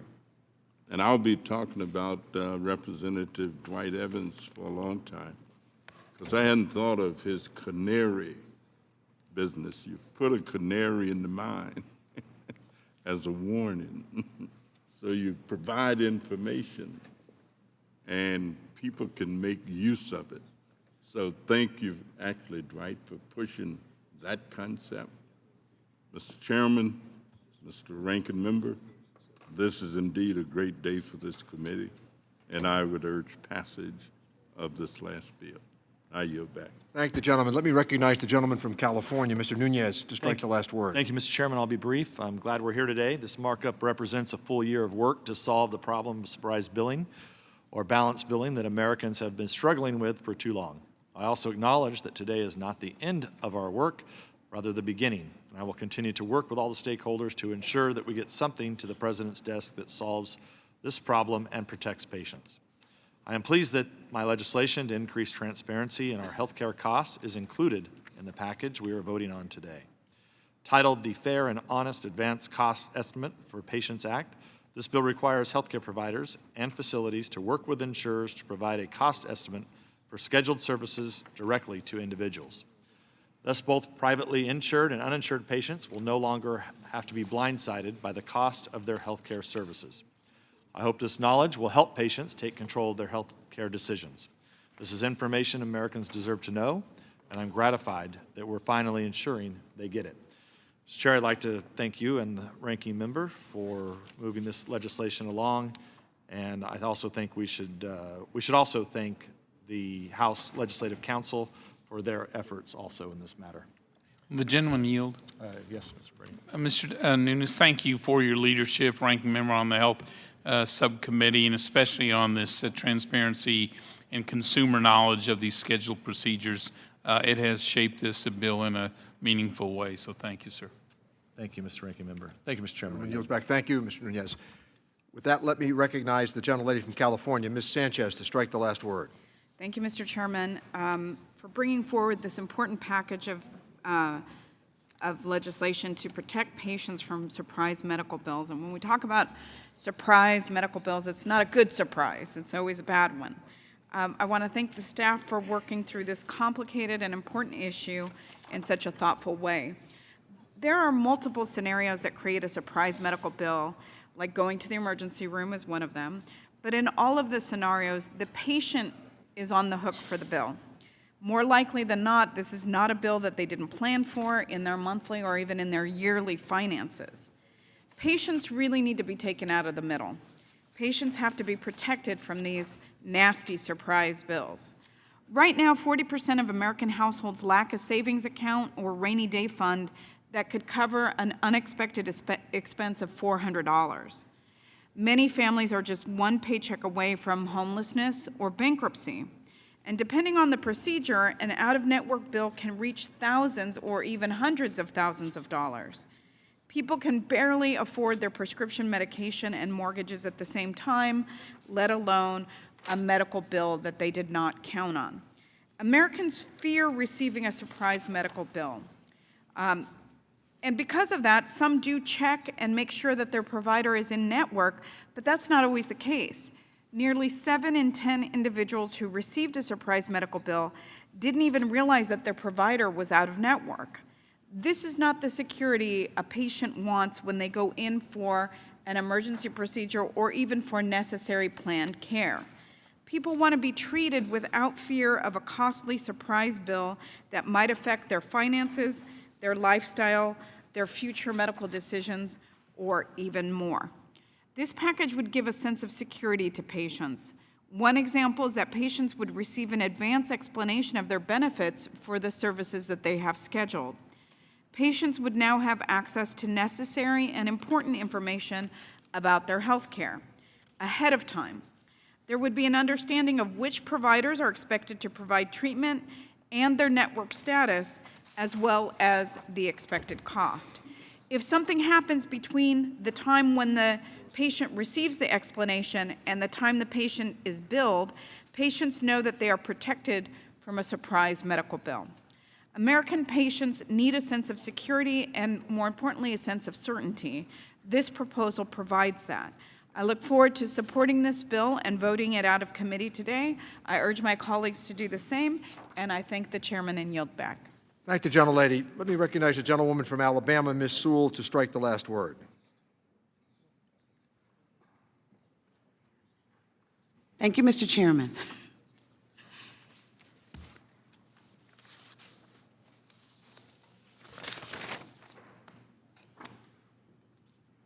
I'd like to yield back my time, Mr. Chairman. Gentlelady yields back her time. With that, let me recognize the gentlelady from California, Ms. Chu, to strike the last word. Thank you, Mr. Chair.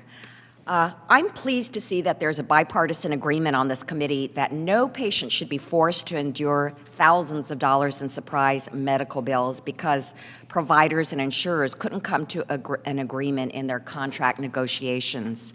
When you are a patient being rushed to the emergency room, the last thing on your mind should be, is the doctor who's about to treat me in network? Stories of bad actors like the egregious case of Zuckerberg General Hospital in San Francisco show just how outrageous these surprise bills can become. In the case of Zuckerberg General, every single private health insurance offered in the city was out of network. This resulted in abnormally high surprise bills for patients, a bike crash that cost $20,000, an ER visit for a migraine that cost $10,000, $31,000 to treat a broken ankle. Zuckerberg was extreme, and in fact, it's changed its policies in the face of public scrutiny. But many patients are still victims of thousands of dollars in surprise medical bills. And while some states, like my home state of California, have already taken action to keep patients out of the middle of these disputes, it's up to Congress to protect the 141 million Americans covered under ERISA. However, I believe it's important to acknowledge one of the roots of the problem of surprise billing. The acquisition of physician staffing companies by private equity firms, especially for emergency room physicians and anesthesiologists, has created a new business model to increase profits for shareholders, often on the backs of patients. And this model is only growing. Private equity deals in healthcare have doubled over the past decade. In many areas, doctors do not have any other option but to contract with a large private equity staffing service, leaving them subject to the whims of private equity as well. These firms can purchase a physician staffing company for an entire emergency department and then refuse to contract with the plans in the area. and it leaves patients who need to seek care and services from their doctors out in the cold and often out thousands of dollars. One study showed that a specific private equity firm, MCare, entered a market and then out-of-network billing rates increased between 80 to 90%. Clearly, this isn't an accident, this is a strategy. So I'm disappointed to see that the text before us today doesn't address the private equity firms which created the crisis in the first place. As the process moves forward, I encourage my colleagues to include additional measures to address the private equity firms from abusing the system. And transparency measures such as HR 5825 should, for instance, be in the main body of the surprise billing bill. This and so much more needs to be done on this front. As for the bill before us today, I believe that it moves the ball forward in our discussion to address the surprise medical billing crisis. HR 5826 strikes a balance between the incentives offered to providers and to plans, and while it offers an arbitration approach, it includes the use of a benchmark rate within the arbitration process to contain costs and incentivize dispute resolutions prior to arbitration.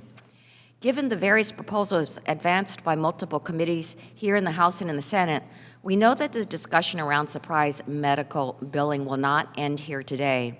However, I believe that in advancing this legislation out of committee, one thing we must do is keep patients out of the middle of these payment disputes.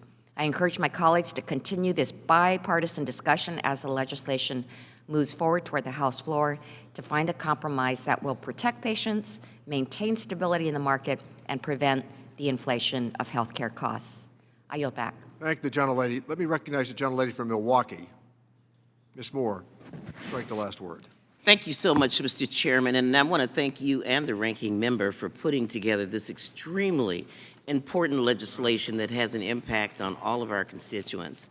I am particularly happy that the substitute amendment incorporates provisions of H.R. 5816 introduced by me and Mr. Schweikert. So wonderful to be able to work with you, and if you don't pull out a chart, yes, we might get a vote on this thing. The Continuing Care for Patients Act of 2020, this legislation ensures that patients can continue to receive treatment if the contractual agreements between their providers and health insurance changes and their provider is no longer in the network for at least 90 days. And then this provision also enables patients to transition from service providers smoothly if that treatment lasts longer than 90 days after the network change. And I know from personal experience how critical it is. A serious illness takes a financial, emotional, and physical toll on you. And it's important that we don't have a surprise billing in the midst of what is already a difficult health battle. And so, again, I want to thank the chairman and ranking member, and I want to thank Mr. Schweiker for working diligently with me. And I'm ready Mr. Chairman, would the gentlewoman yield for 1 second? I will happily yield. So our agreement is if I don't bring a chart? Right, not this time. I love your charts, Schweikert. But you got to make them bigger. I can't see them way over here. Reclaiming my time. I yield back.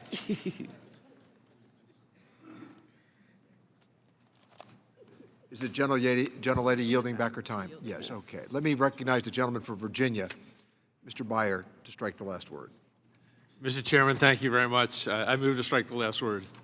Gentleman's recognized. And I thank the chairman and the ranking member for putting this bipartisan bill together, and especially thank the staff who've worked so hard on this.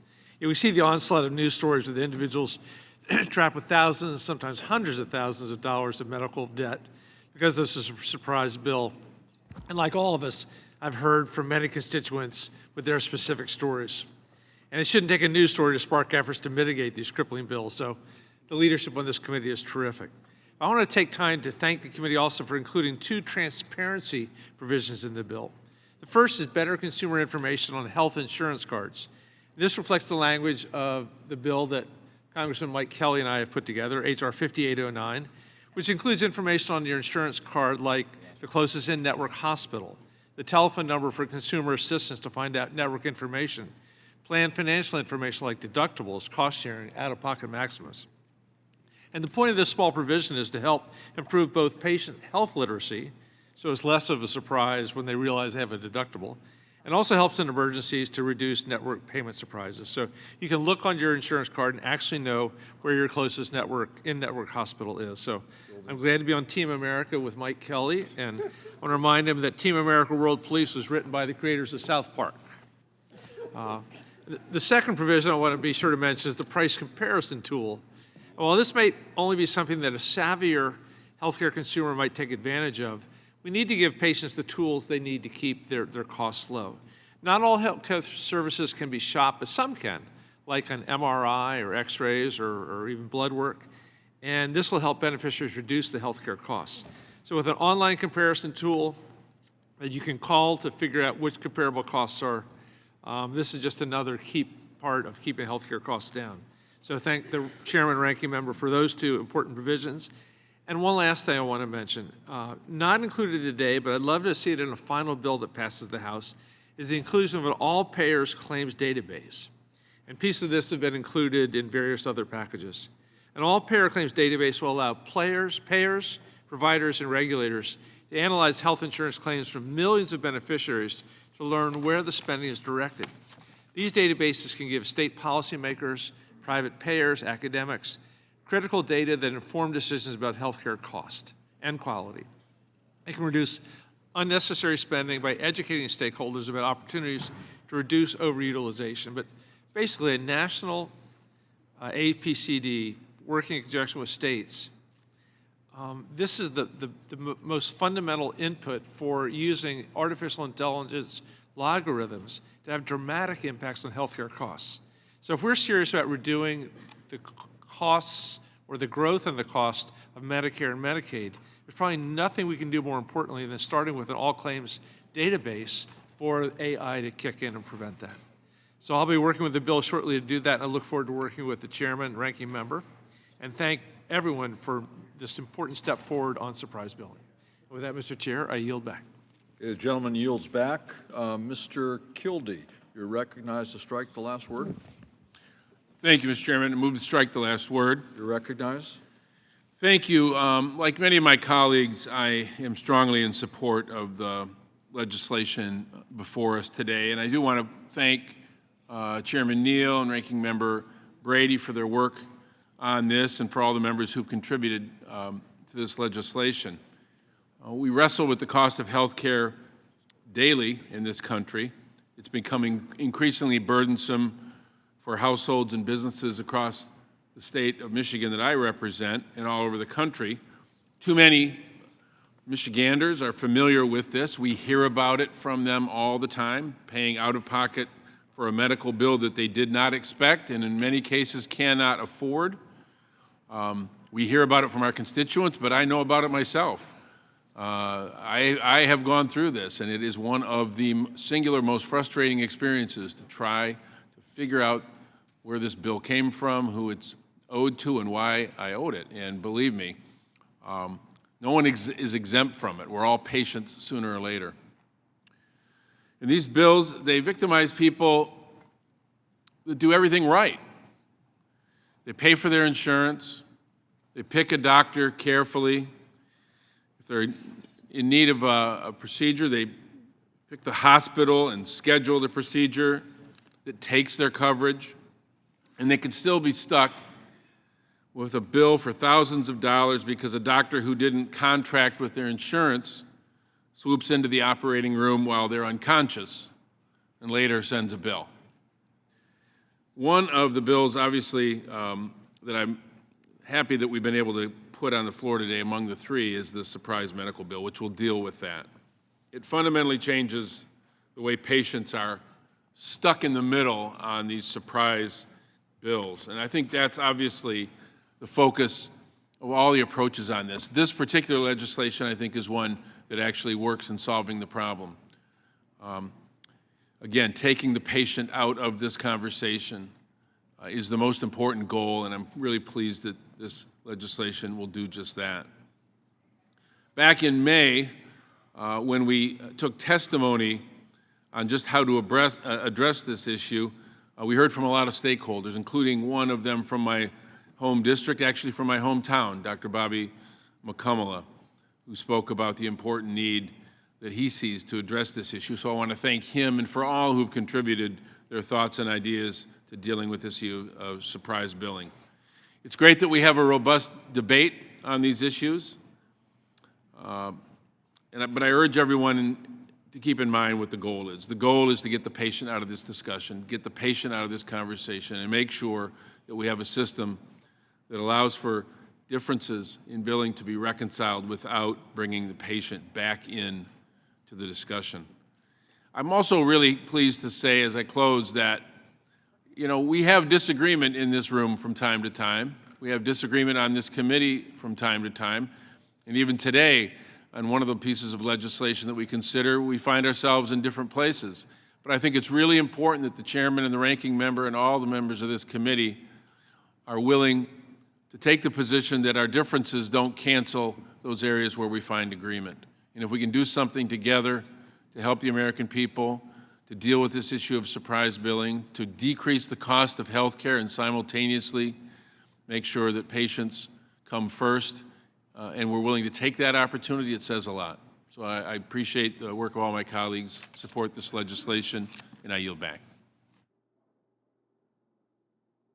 Gentleman yields back. Mr. Evans, you're recognized to strike the last word. Thank you, Mr. Chairman. I move to strike the last word. Recognized for 5 minutes. Thank you, Mr. Chairman. I'd like to applaud you, Mr. Chairman, and Ranking Member Brady for their work and dedication on this issue. I rise in support of the Bipartisan Consumer Protection Against Surprise Medical Billing Act. Most, if not all, facilities have come to my office to discuss the need to end surprise medical billing.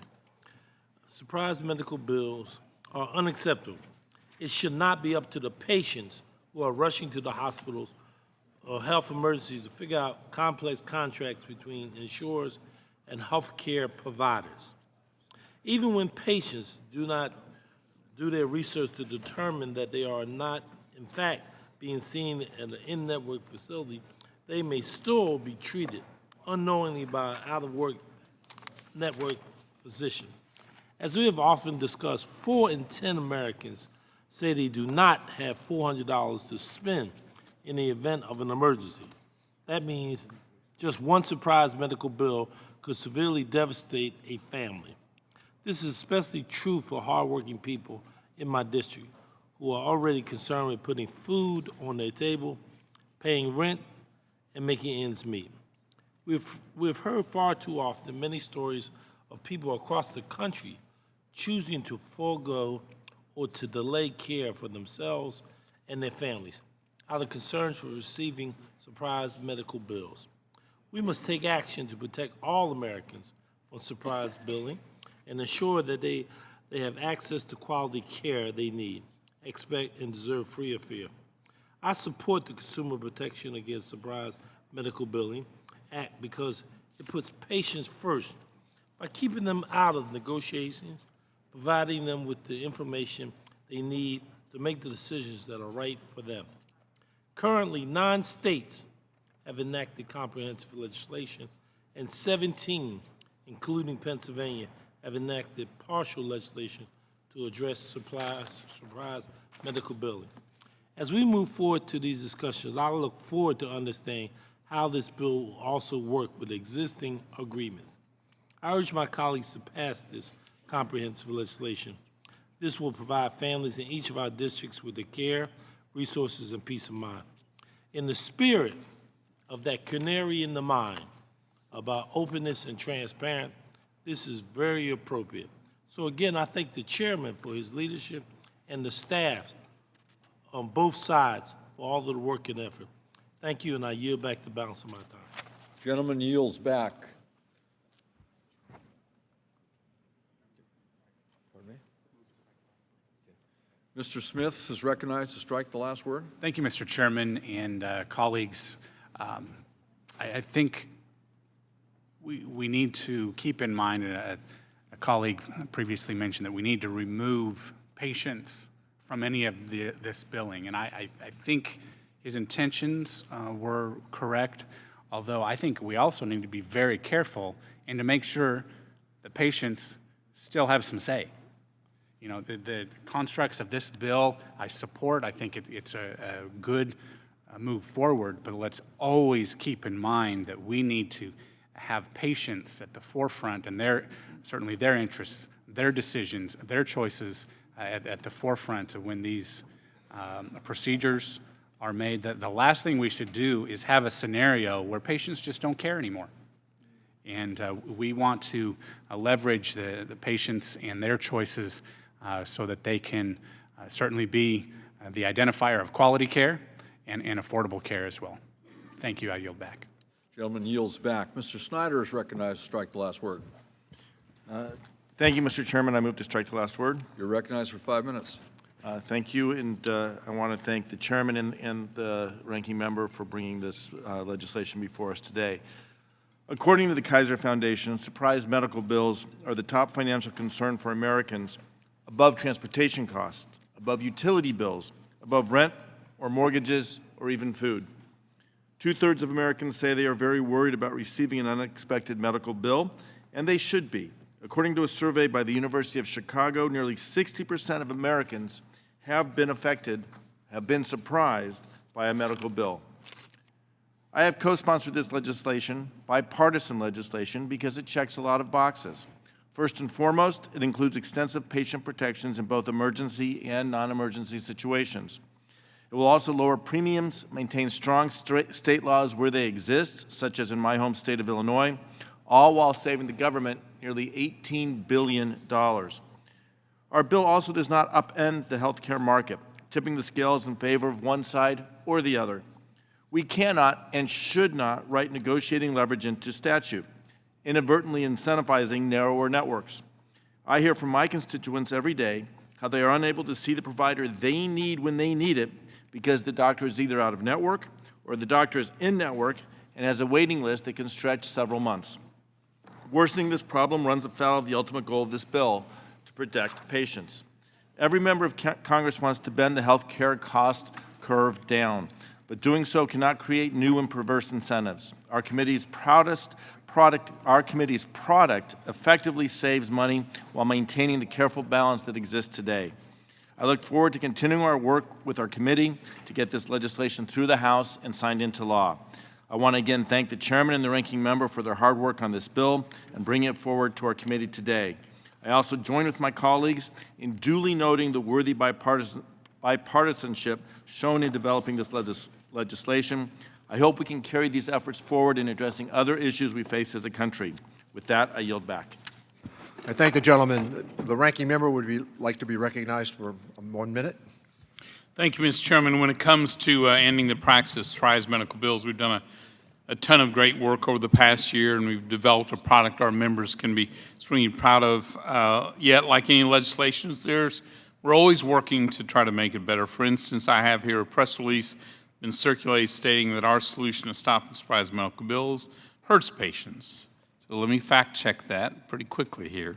While we're always welcome stakeholder feedback and we always continue to work to improve, we have reached a very fair and a very balanced approach. And I want to make one thing clear. H.R. 5826 puts the patients first, and our consumer protections go further than any other proposal. And at this time, I'd like to ask unanimous consent to introduce a letter of the record signed by 14 patient groups, including the American Heart Association, the American Kidney Fund, American Lung Association, the Cystic Fibrosis Foundation, the Epilepsy Foundation, the National Organization for Rare Disorders, Leukemia and Lymphoma Society, and a host of others who express support for our measure. Mr. Chairman. So ordered. Let me recognize the gentleman from California, Mr. Panetta, to strike the last word. Mr. Chairman, I move to strike the last word. Gentleman's recognized. Thank you, Mr. Chairman. I want to express my support for the Consumer Protections Against Surprise Medical Bills Act and offer my gratitude and my appreciation to you and Mr. Brady, as well as staff on both sides of the aisle in this committee for drafting this important legislation to protect patients from harmful surprise medical bills. I think we all understand, especially after today, that it seems like every week we hear another story of a family being financially devastated by a single or multiple surprise medical bills after visiting an emergency room or receiving care from an out-of-network physician without their knowledge. These types of surprise bills range from hundreds of dollars to hundreds of thousands of dollars, but ideally, I think we all understand that this number should be zero. No one should be surprised by a medical bill that puts you in financial jeopardy because you had the misfortune of getting sick or being injured. Many states, including my home state of California, have acted to stop balance billing, but those state laws only protect individuals with state-regulated private insurance plans. While those enrolled in Medicare and Medicaid are protected from balance bills, Congress has not yet enacted legislation that would protect those with self-funded, employer-based private insurance and federally regulated private health plans. Surprise medical bills represent a market failure which this bipartisan bill aims to solve. The Consumer Protections Against Surprise Medical Bills Act will shield all patients with private health insurance from surprise medical bills without causing major disruptions to local regional health care markets.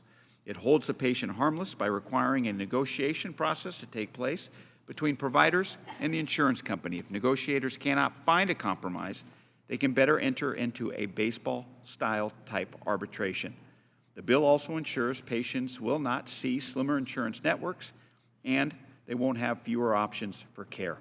I am happy to see the CBO announce yesterday that this approach would save over $17 billion in 10 years, a huge, huge win for taxpayers.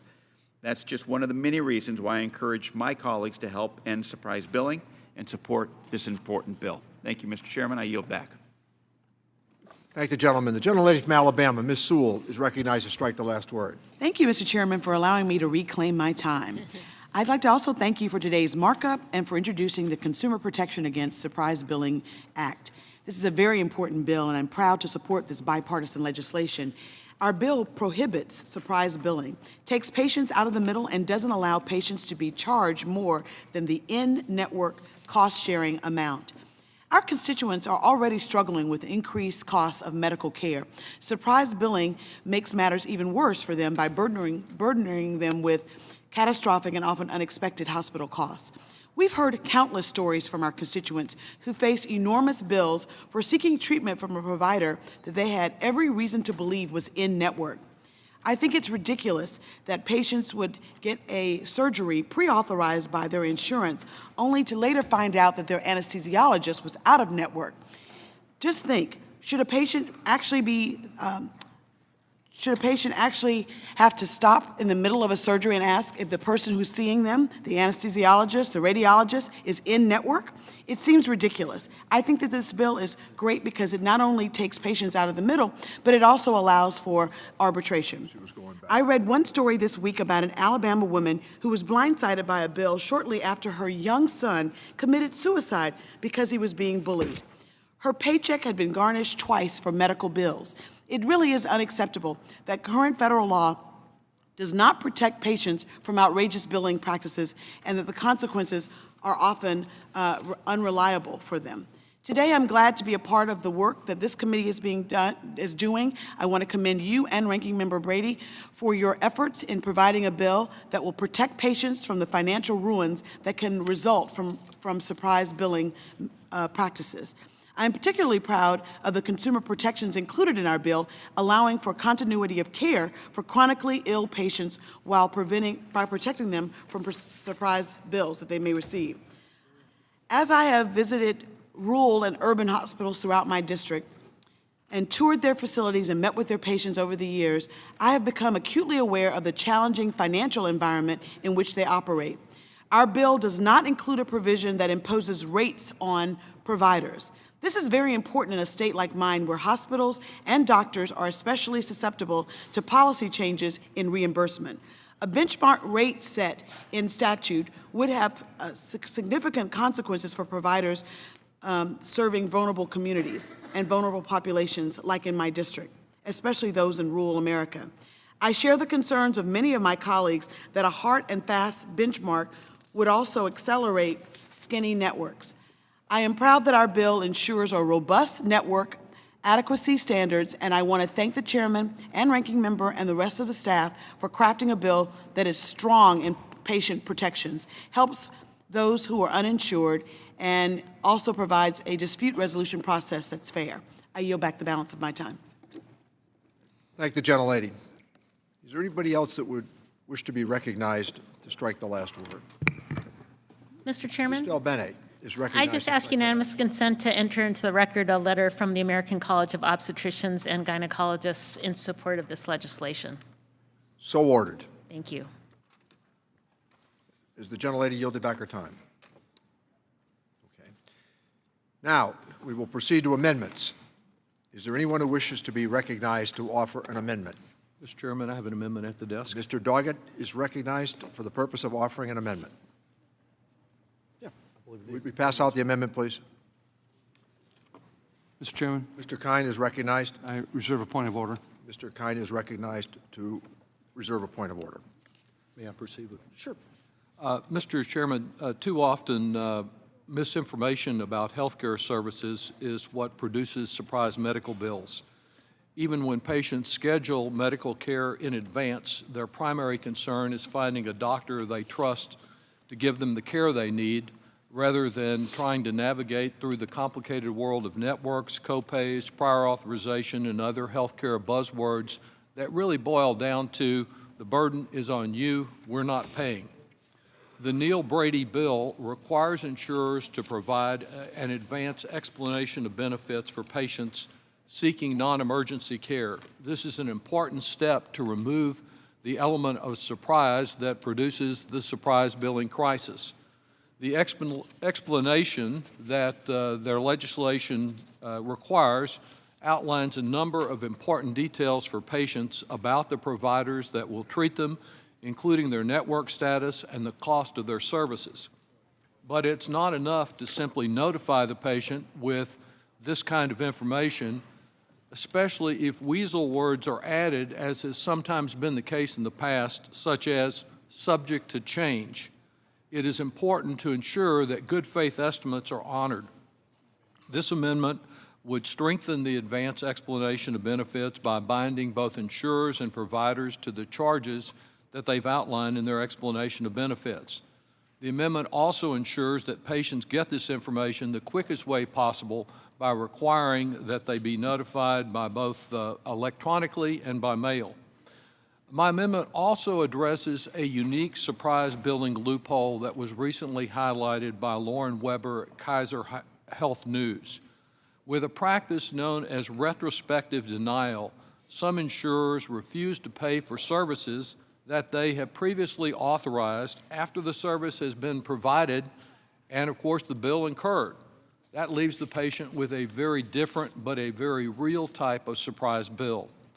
Darla and Andy Markley from Wisconsin are two of the victims of this practice. They received a retroactive $34,000 bill for tests that their insurer had pre-approved after being ordered at the Mayo Clinic. Their insurer refused to pay on the basis that the tests came back negative and really weren't necessary. 5 years later, still unable to pay their bills that they should never have been sent, they declared bankruptcy. With both the American Medical Association and the National Association of Insurance Commissioners having expressed concern about this horrible practice of retroactive billing, Congress should preclude this type of surprise billing. The amendment closes the loophole by banning insurers from retroactively reversing their commitment to cover a service. I would encourage this committee and the other committees to consider the reforms that are in this amendment. I recognize, as was explained by Ms. Hall prior to our striking the last word, that given the narrow jurisdiction of this committee over church-type bills or church-type services, it would not be practical to do it only for the churches and not for the other services. So I'm advancing this proposal, recognizing that it will not be incorporated today, but with the assurance from the chairman and the ranking member that they'll make every effort to address these problems and strengthen what is already a good provision as they negotiate with the other committees. Thank you. Does the gentleman withdraw the amendment? I do. Thank the gentleman. Are there any further amendments? I have an additional amendment. The gentleman is recognized for another amendment. Mr. Thompson is recognized. Point of order. Mr. Thompson is reserved a point of order. Determining the appropriate price to be paid for health care services is at the heart of the dispute between providers and insurers. Like the approach taken by the other House committees, this approach has chosen, the approach this committee has chosen is that of arbitration.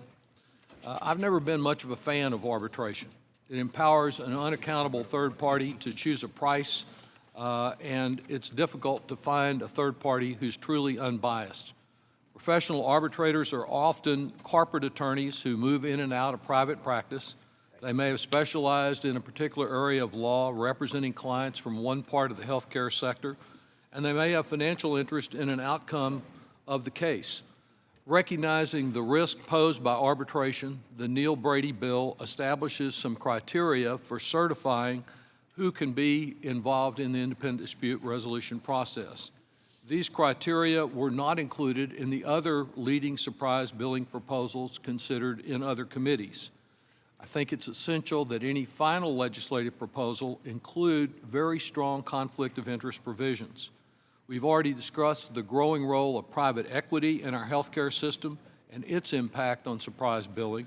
While the phrase private equity is not yet included in the bill before us, it is the most troubling business model about which there is concern that these groups will abuse the dispute resolution system with one appeal after another.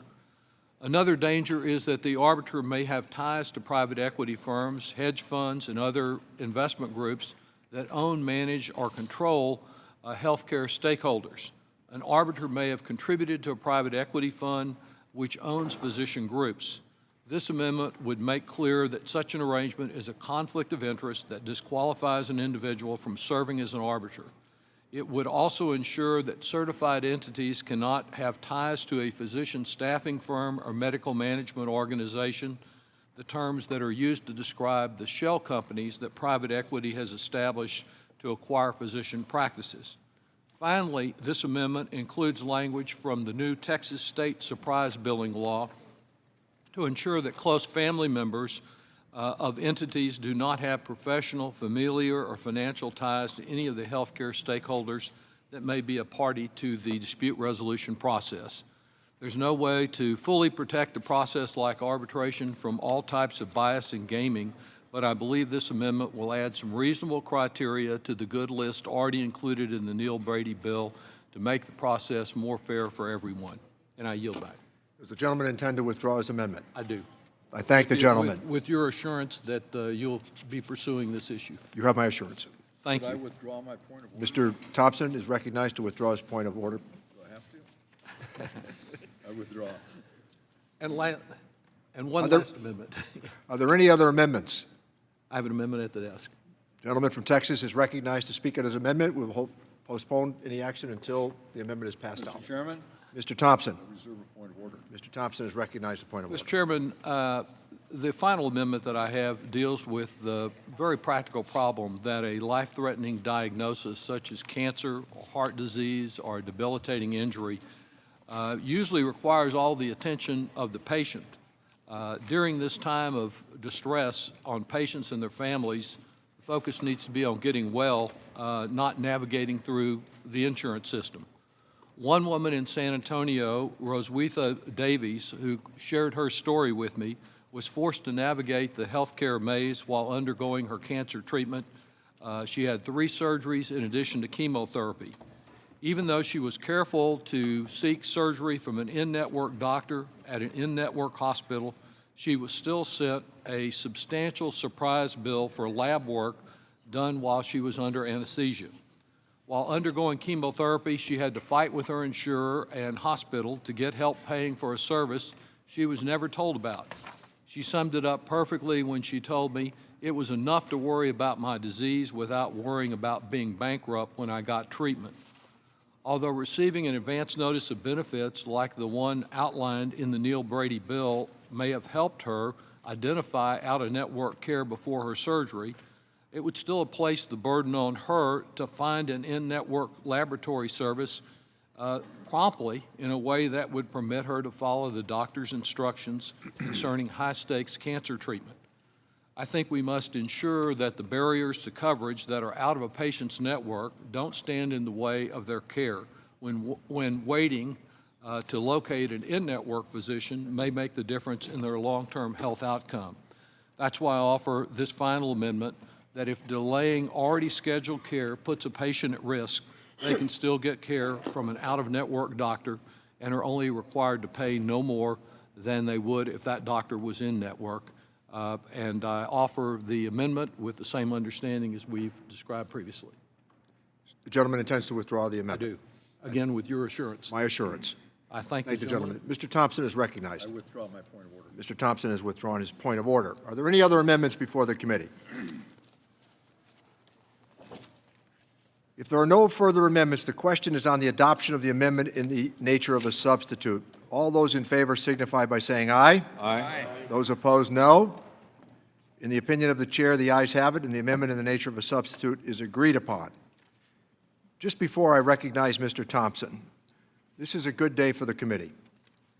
And I want to thank our Democratic colleagues, and I want to thank our Republican colleagues. I want to thank Mr. Brady, in particular, for the endless rounds of negotiations that we had, getting us to this day. I think that this legislation highlights the very important responsibility of the Ways and Means Committee to get out meaningful legislation and the historic role that this committee has had in playing a role in major legislation moving forward. This could not have been done without the cooperation of the majority and the minority and their staff people.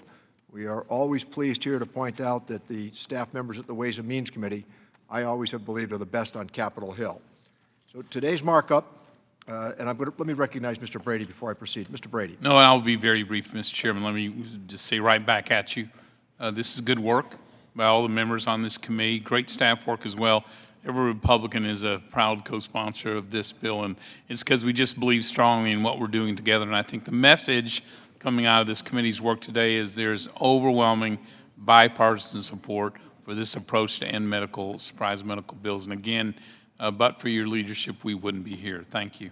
I thank the gentleman, and let me say that today's markup is important and is a first step to identify a realistic solution to protect patients from surprise medical billing. I certainly want to, again, thank the staff for their hard work in this issue, particularly Melanie of our staff, Stephanie, Allie, and of Mr. Brady's staff. And I want to thank the Congressional Budget Office and the House Legislative Council, along with the staff of the Department of Health and Human Services, who worked nights and weekends providing technical assistance and support alongside our staff to bring this product forward. This is a complex issue. This is not the last word, but it does strengthen the hand of the Ways and Means Committee proceeding to negotiation. And I also do want to pay some attention to the advocacy of Mr. Swazi, as he has pointed out to me I should.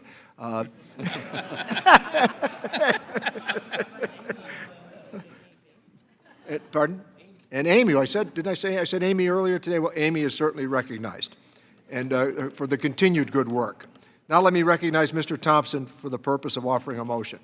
Thank you, Mr. Chairman. I move that the committee favorably report H.R. 5826 as amended to the House of Representatives. The question is on favorably reporting the bill H.R. 5826 as amended. All those in favor signify by saying aye. Aye. Those opposed signify by saying no. In the opinion of the chair, the ayes have it. The motion is agreed to, and H.R. 5826 as amendment is ordered favorably reported to the House.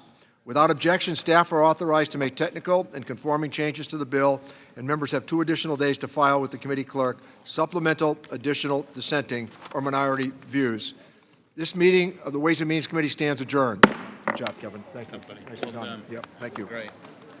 Great. Yeah.